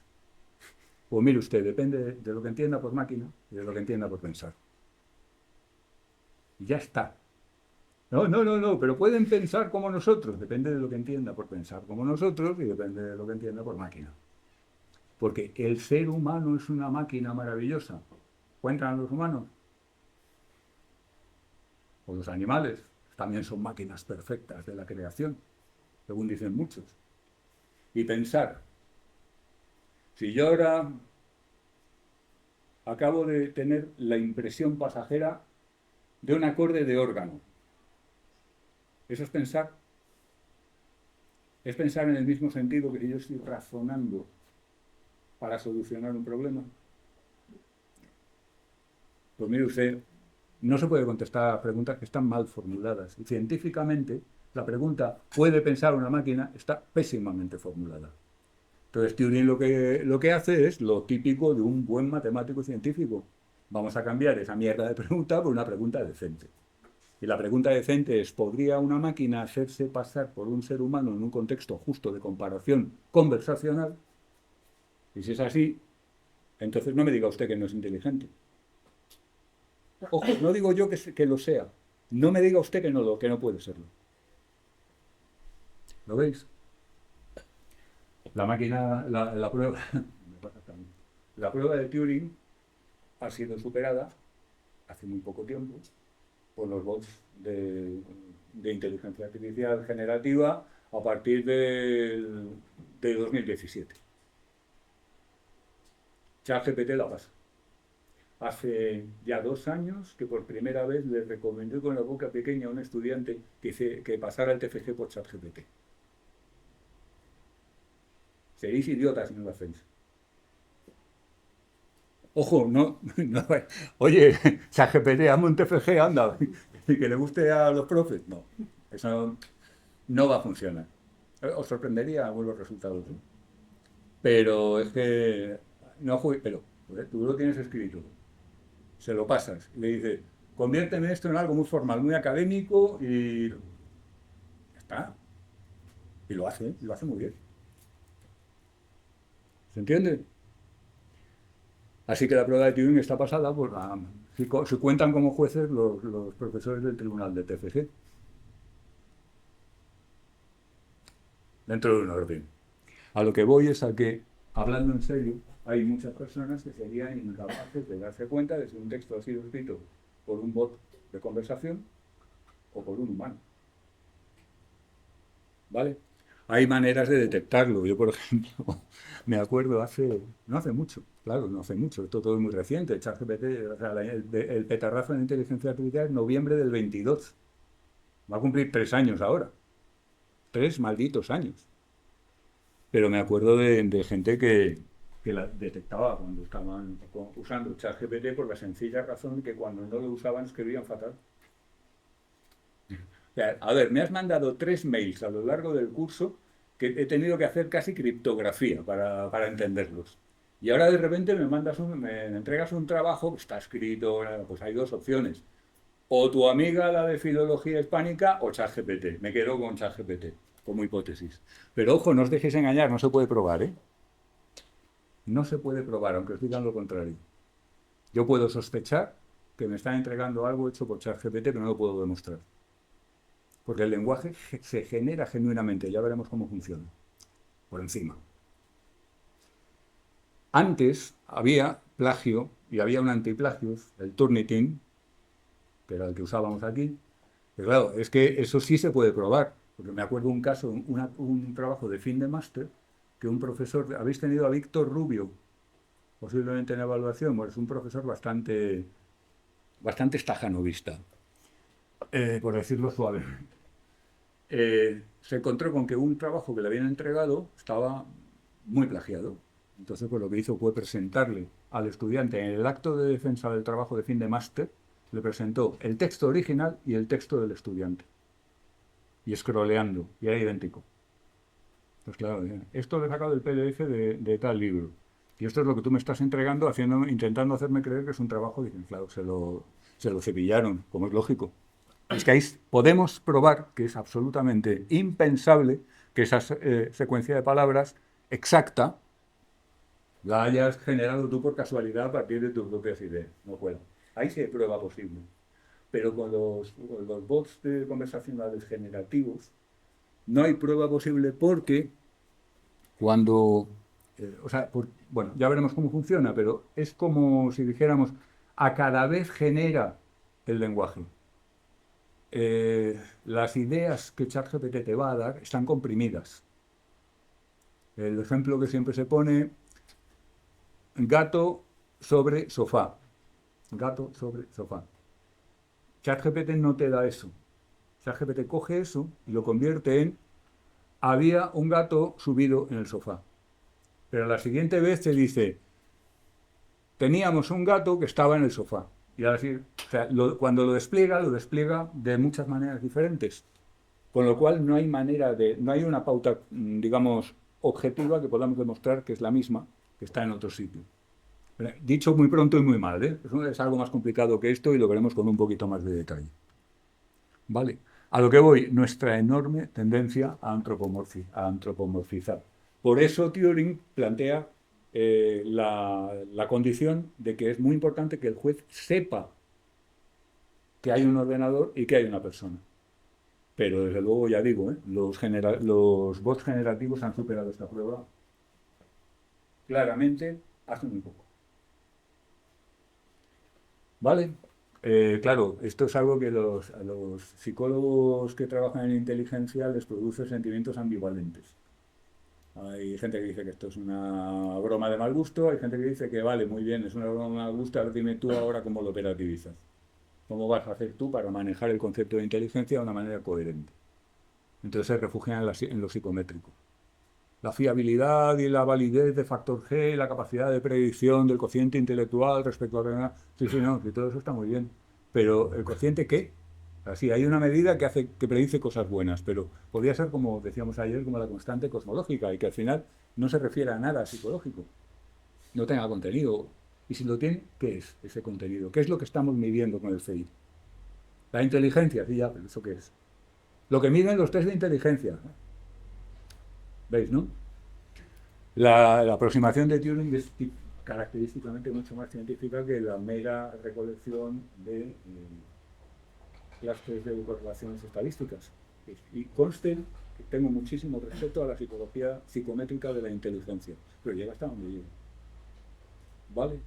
Por ejemplo, ¿cuánto de la inteligencia humana se explica por los genes? Lo habéis tenido que estudiar. Aprox. Ya sé que no hay una respuesta única. ¿Qué habéis oído? ¿Qué creéis? ¿Qué os parece? Nos han dicho 80. ¿Perdón? Nos han dicho 80%. Lo que pasa es que... ¿Él? Depende del profesor. Sí, depende del autor. Vale, escoger un profesor y decirlo. Sí, No hace falta que digáis el profesor, ¿vale? Decir el porcentaje que ese profesor 80%. defiende. ¿Eh? 80%. 80% este va a ser Colom, por ejemplo. O alguno de esos... ¿Alguien piensa que no es el 80%? ¿Que es otra cosa? ¿Puedes ¿Tenéis repetirlo? otra? Que no- ¿Perdón? Si puedes repetirlo, que pasa el coche y no se ha escuchado nada. Uy, los de biológicas ya están, claro, cuando hace bueno. No te preocupes, que bueno, nos vamos a ir, pero si no, nos pero fuéramos... es porque ha pasado el coche. Sí, el camión. La pregunta es cuánto de la inteligencia humana se explica por los genes y cuánto por otros factores, ambiente y demás. ¿Vale? Pero dicen por aquí que 80%. ¿Qué opináis los demás? Yo no opino nada y espero a ver qué dicen. Bueno, vale, de acuerdo. Un poco tímidos, ¿eh? Creo que menos. ¿Tú crees que menos? ¿Cuánto? De un número, venga. O sea, 50. Un 50. Mitad y mitad. Sí. Vale. ¿Alguna otra respuesta? O sea, yo la respuesta que he dado es la que me han dicho, pero ahora voy a La que te crees responder tú. por mí. Vale. Yo creo que depende en qué contexto lo determines, ¿no? Midiendo de forma estándar. Matrices de Raven de la edad adecuada. Sí, pero quiero decir, Weiss, BISC. si medimos en un contexto, por ejemplo, en el que todos comemos todos los días y dormimos por la noche, pues entonces... Quiero decir, Población general. en un país occidental hoy en día, Sí, en un país, buena idea, en un país occidental u oriental, un país relativamente desarrollado hoy en día.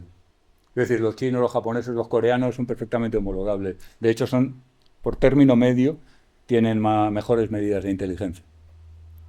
vale, pero entonces sí que estamos haciendo más homogéneo el contexto y por consecuencia Sí, va a entonces tener- tendríamos que aplicar una corrección por restricción de rango. Correcto. ¿La aplicamos? Sí, es igual, es a ojo. Tú más o menos te quedas en el 80 que te han dicho o lo rebajas. no sé, no sé. Os estoy tangando muchísimo y no os dais cuenta. Señores, la respuesta es el 100%. Sí, el 100% de la inteligencia humana se explica por los genes. Demostración. Vamos a coger un humano y lo ponemos a resolver problemas.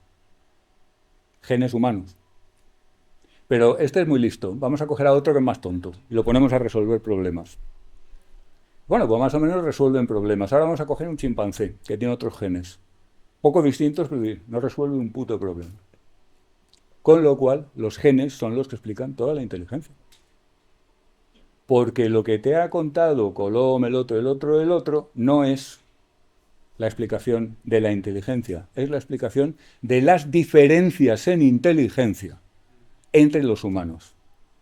Y ahí ya sí cabe la discusión de si más para arriba, más para abajo. Está claro que la heredabilidad es muy alta, eso está muy claro.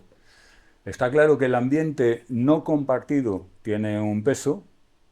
Está claro que el ambiente compartido es prácticamente irrelevante.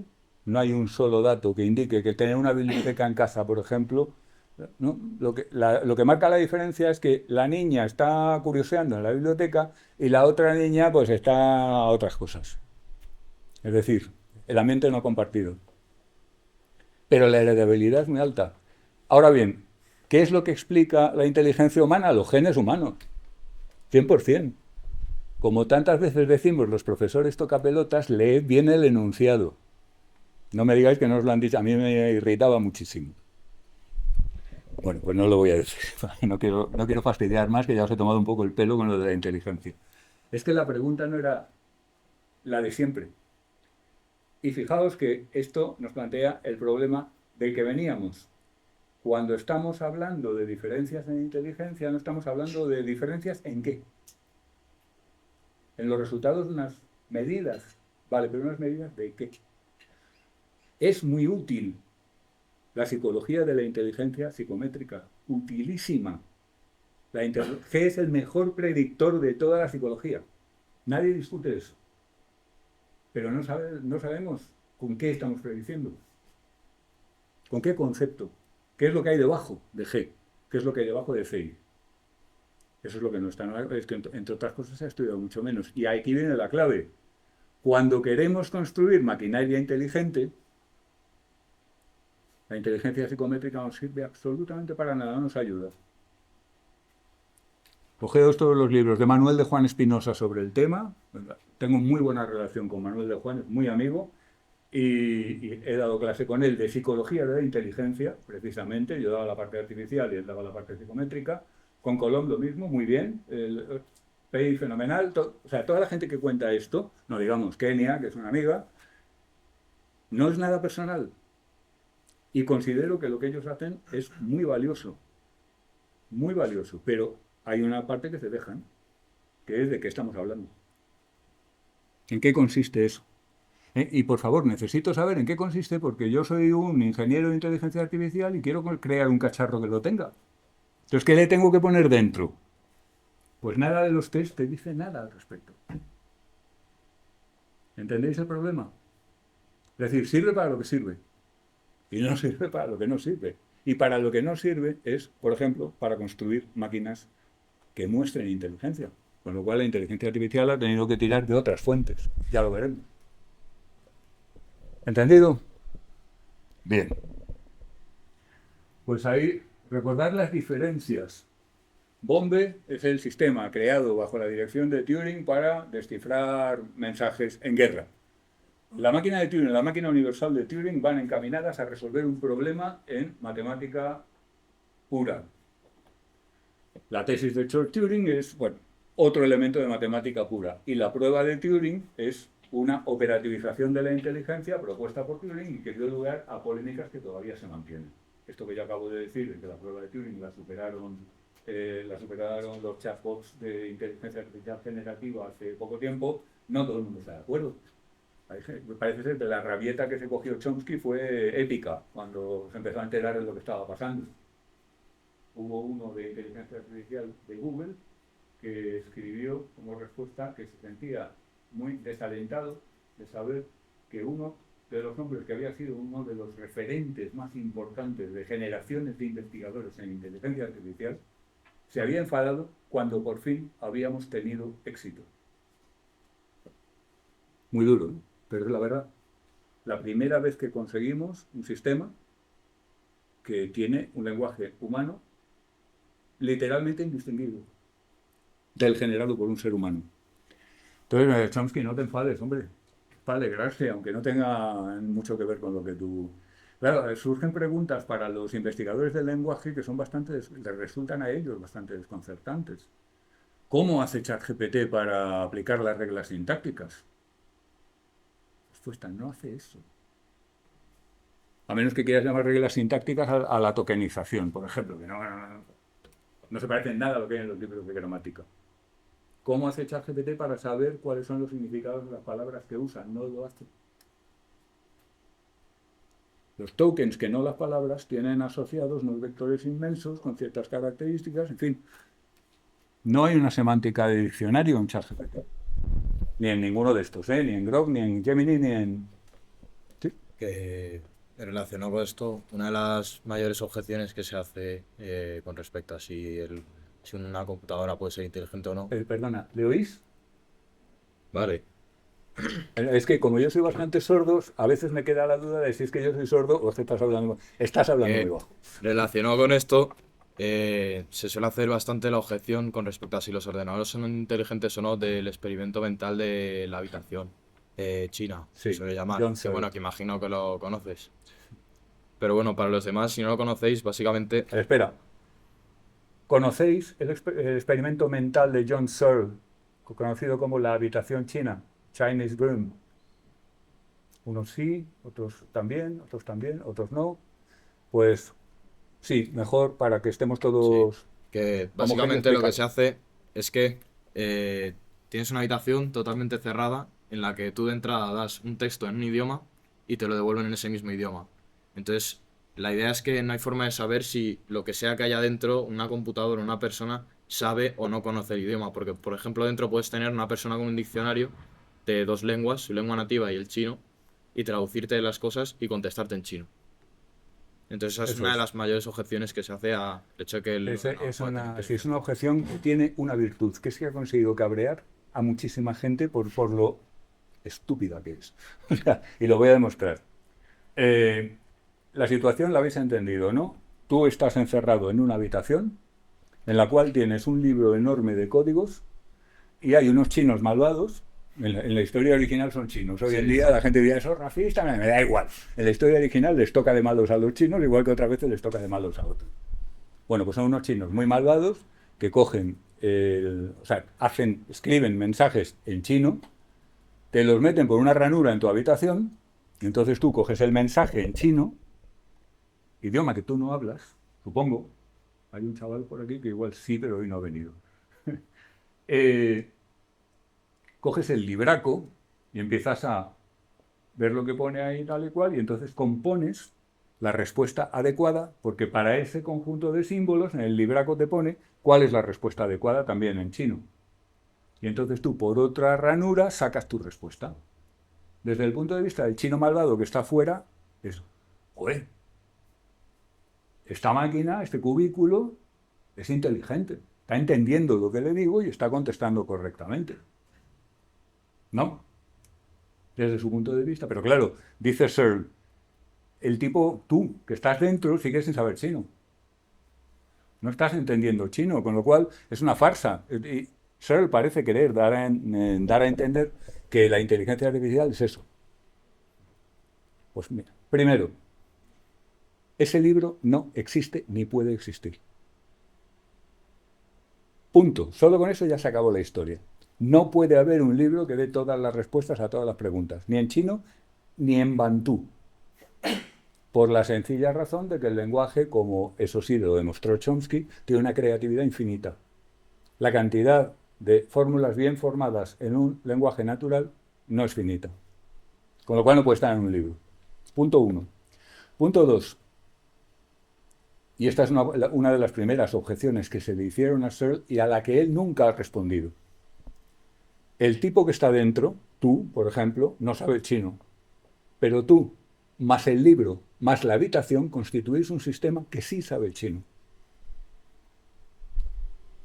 Es decir, por lo que de alguna manera Searle está pidiendo es, no, tiene que haber algún punto en el que se produce la comprensión. ¿No? Esto es una cuestión, la inteligencia y la comprensión son propiedades emergentes. Un sistema inteligente está hecho de componentes no inteligentes. Un sistema capaz de comprender está hecho de subsistemas que no son capaces de comprender. Entonces, claro, es como si me dices que el pedal de acelerador del coche no anda. Pues claro que no anda.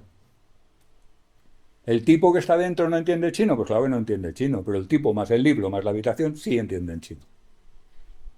¿Se entiende? O sea, lo que Searle consiguió con eso, ya te digo, es irritar a mucha gente y decir, pero ¿cómo se puede tener tanta cara dura? Como cuando estamos, yo qué sé, una población toda muerta de hambre y te dice el periódico oficial que va todo muy bien, viento en popa y que el país es una maravilla. ¿Entiendes? Vamos a ver.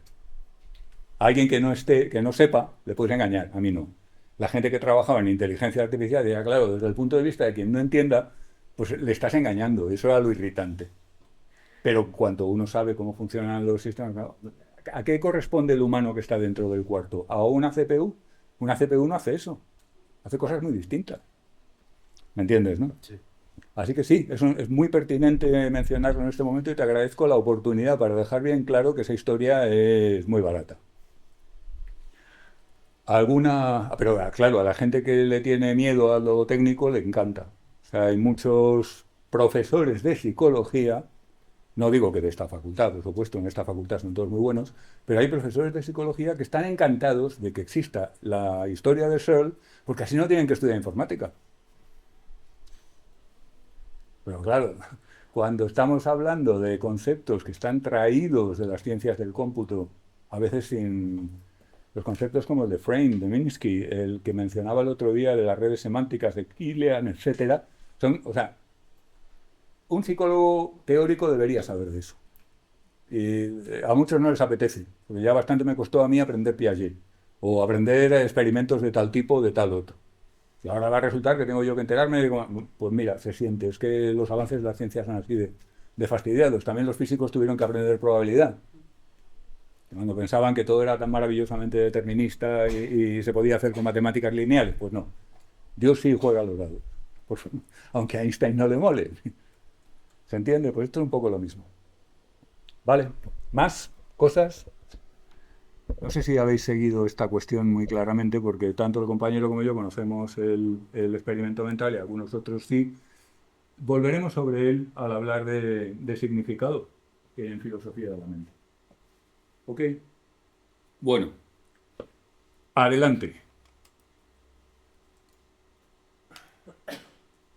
Un ejemplo de las cosas que hacían los ordenadores a mediados del siglo XX.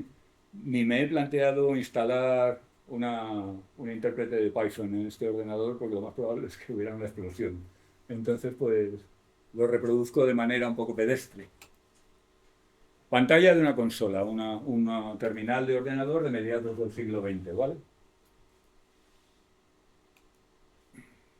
El ordenador escribe, introduce la primera premisa.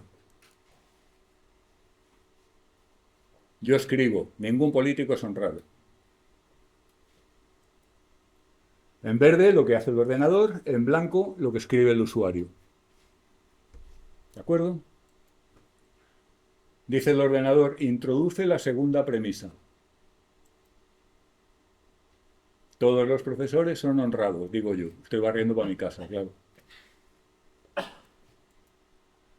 Me dice el ordenador, silogismo válido de la segunda figura. Estamos a mediados del siglo pasado.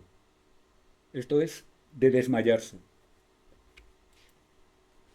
La conclusión es, dice el ordenador, ningún profesor es político. ¿Correcto? Bueno, en toda la historia del universo, que sepamos, esta es la primera vez que un sistema no humano resuelve un silogismo. No está, de aquí.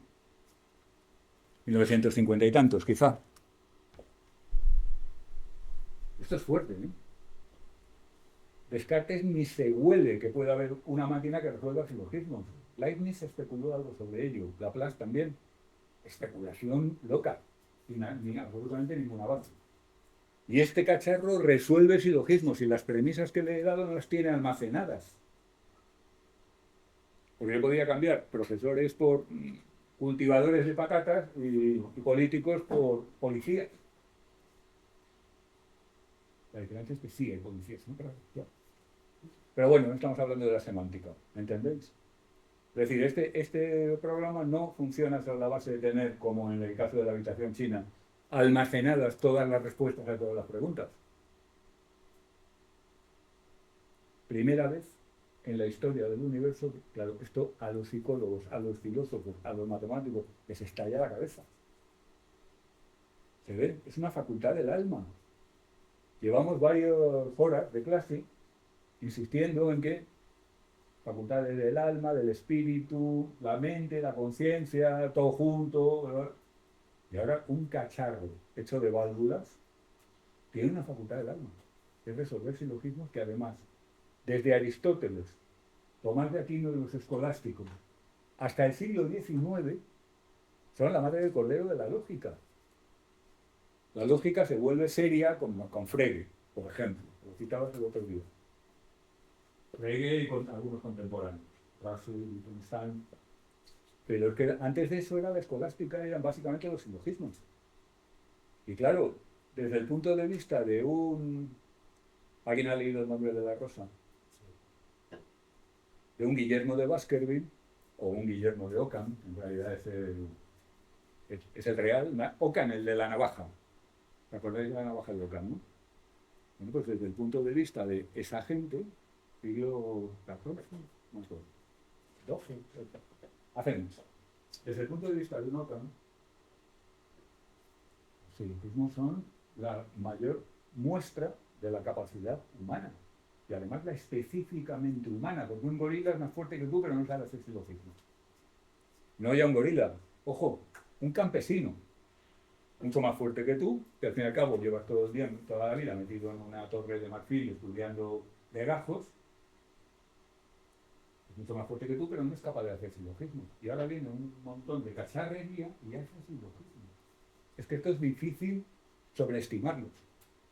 Es un cambio brutal y vuelve locos a muchos filósofos, psicólogos, etc. Entonces salen en tromba todos los que dicen que esto es simular, esto es emular, esto no es verdadera inteligencia, esto es verdad, porque ven amenazado su estatus como los únicos seres pensantes e inteligentes de la creación. Pero ahí la amenaza es real. Del mismo modo que los coches corren más que nosotros, pues los ordenadores resuelven silogismos más rápido que nosotros y con más fiabilidad. Y hay que vivir con ello. ¿Se entiende? Bueno, pues les costó a muchos vivir con ello, pero muchísimo.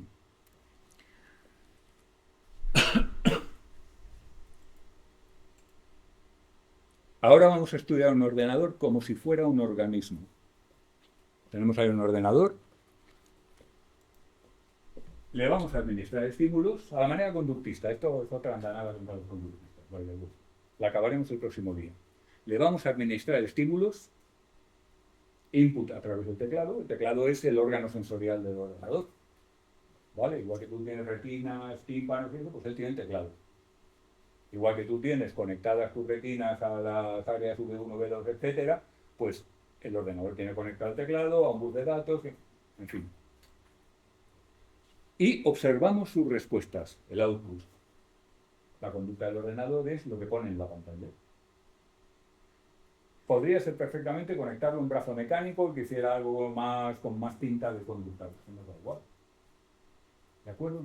Entonces vamos a dar estímulos a un ordenador, vamos a registrar sus respuestas y vamos a explicar su conducta. Es decir, vamos a aplicar el método conductista, la filosofía de investigación conductista a un ordenador. ¿De acuerdo? A ver, ¿qué hacéis? ¿Cómo conseguís explicar su comportamiento?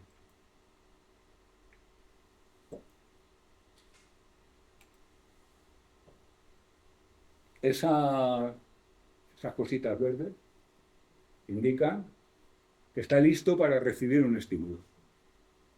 ¿Vale? Si tú te vas y no le metes nada en el teclado, pues se queda así. Pero está como si dijéramos, está despierto. Bueno, pues vamos a meterle algo. X y Z. El texto blanco, como antes, es lo que escribimos los usuarios humanos. El texto verde, cuando aparezca, serán las respuestas emitidas por el organismo. ¿Vale? Esto a mediados del siglo XX no era así, pues los monitores eran bastante más... no tenían colores. Lo hacemos así por claridad. No hay respuesta. Escribimos X y Z, Enter, no hay respuesta. Sigue a la espera de estímulos. Oli, escribimos. No hay respuesta. ¿No sabes hacer nada? Le pregunto. Me ignora, suda. No responde. Sigue sin haber respuestas. ABC, DF, 99, así al azar. No responde. Este experimento no va bien, ¿eh? 42. ¡Wow! Ha respondido. Estímulo 42, respuesta 42.0. Bueno, algo es algo. Esto es una respuesta, pues. Vaya, por fin, le escribo. No responde. Menos 42. Menos 42.0. 5-5-5. No hay respuesta. ¿Tenéis alguna idea para explicarlo? Vamos a seguir un poco. 5-5-5-5. Vamos a cambiar de pantalla por scroll. 5.0. 3.1416. ¿Alguien puede predecir la respuesta? 3.1416. Vamos a ver. Punto para ti. A lo mejor ya tienes alguna hipótesis explicativa. ¿Sí? ¿Alguien tiene alguna hipótesis explicativa? De la conducta. Estamos dando estímulos y tomando respuestas de un organismo muchísimo más sencillo que una Plisia californica. Se supone que hemos aprendido algo de explicación de la conducta, ¿no? No. Seguimos un poquito más. Pero no os voy a dar la solución hoy. A menos que la encontréis, claro.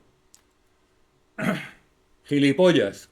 Escribo, ya estoy hasta los cojones de este ordenador de mierda. ¿Alguien predice la respuesta? Que no hay respuesta. ¿Estáis de acuerdo? ¿No hay respuesta? Pues resulta que sí.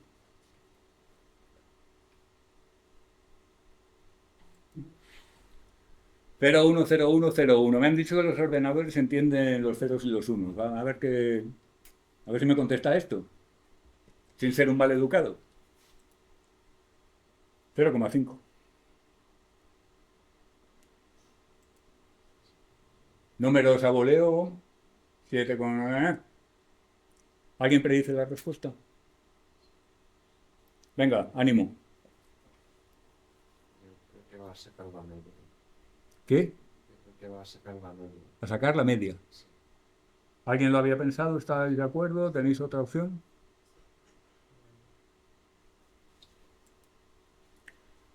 $2,73. Si lo calculáis, podréis comprobar si la hipótesis del compañero explica correctamente la conducta del sistema. Otro montón de números. Para comprobar tu hipótesis necesitaríamos la calculadora, pero no hay más hipótesis.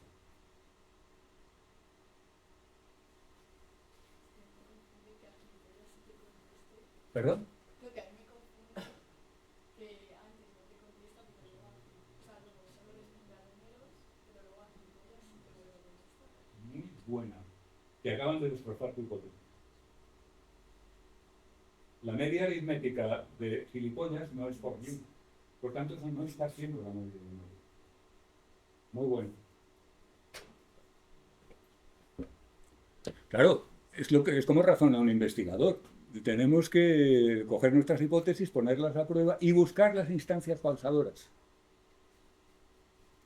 Pero no te desanimes, que tienes parte de razón. Venga, sí, lo vamos a acabar, porque si no... Más números, negativos, positivos, enteros y decimales. Menos 3,266.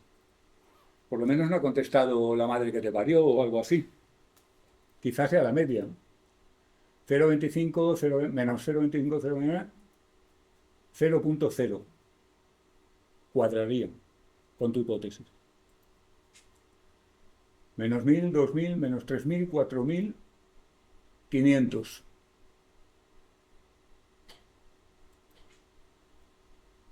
Dice el usuario, vale, ya lo he pillado. A esto no da respuesta. 150. Intento de corroboración. 75,0. Es la media. Esto es la media. Pero PopView siguen sin ser la media de gilipollas. 1, 2, 3. Predicción. 2.0.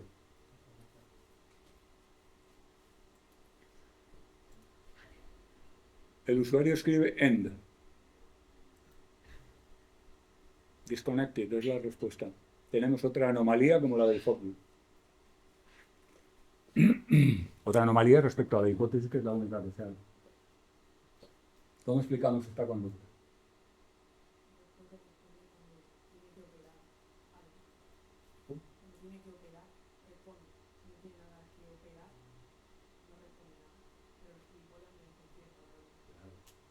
Este es el punto, está para eso. Doy. Estás muy lejos y luego no se oye nada. ¿Puede tener que ver con las mayúsculas y las minúsculas? Algo sí. Algo sí. Esto último. Pero eso lo sabremos cuando tengamos la explicación. ¿Sabéis lo mejor de todo? Que yo tengo la explicación. Perfecta, completa. Y sabéis por qué, ¿no? La programado. ¿Eh? No he dicho yo que sí la habías programado tú. Exacto. Porque yo conozco el programa, que no es observable y que es la fucking explicación de la conducta. ¿Se entiende? Claro, he puesto la medida aritmética en un par de truquitos. El próximo día vemos el programa paso a paso, porque es muy sencillito. Y vamos a ver a qué se debe la anomalía de gilipollas y vamos a ver a qué se debe la anomalía del disconnected. Pero es que yo he hecho lo que me ha dado la gana. En este caso, un organismo de verdad tiene algo equivalente a un programa, que son formas de funcionar por dentro. Por ejemplo, tú puedes ser una persona muy tranquila, pero por ejemplo, por algún motivo extraño de tu historial de aprendizaje, reaccionas con furia desproporcionada a la palabra concretamente gilipollas. Por ejemplo. O, más en general, cualquiera de nosotros, por motivos innatos, tiene un tipo de reacción muy acusada a un cierto tipo de estímulo. Pero la explicación no se puede alcanzar simplemente examinándolos o administrando los estímulos y registrando las respuestas y tratando de ver, ignorando lo que hay en medio, lo que hay dentro. No se puede. Esto tiene 20-25 líneas de código, es una mierda de programa. Si me pongo a hacer un programa que tardo 20 minutos con la intención de que no encontréis la explicación en todo lo que queda de curso, lo hago fácil. Facilísimo. Si os habéis estado pegando con la media aritmética. ¿Se entiende? Esto es un argumento que en su momento resulta absolutamente demoledor para la psicología conductista. Porque Skinner lo que nos está diciendo es: las causas de la conducta están en el ambiente. La explicación de la conducta está en el ambiente. Pues mire usted, en el ambiente está 500, no, el 1000, el tal, el gilipollas, y no encontramos la explicación de la conducta. Y es el sistema más sencillo que te puedes imaginar. No hay organismo tan simple como este. Organismo quiero decir biológico. Por tanto, yo estoy dispuesto a aceptar que los seres humanos seamos como los ordenadores. Lo que no estoy dispuesto a aceptar es que seamos menos. Que hagan falta más recursos para explicar la conducta de un ordenador que para explicar la conducta de un humano. ¿Lo veis? Bueno, pues el próximo día le sacamos un poco más de punta. Lo dejamos aquí por hoy, que ya ha sido un poco denso. Gracias y buenas tardes.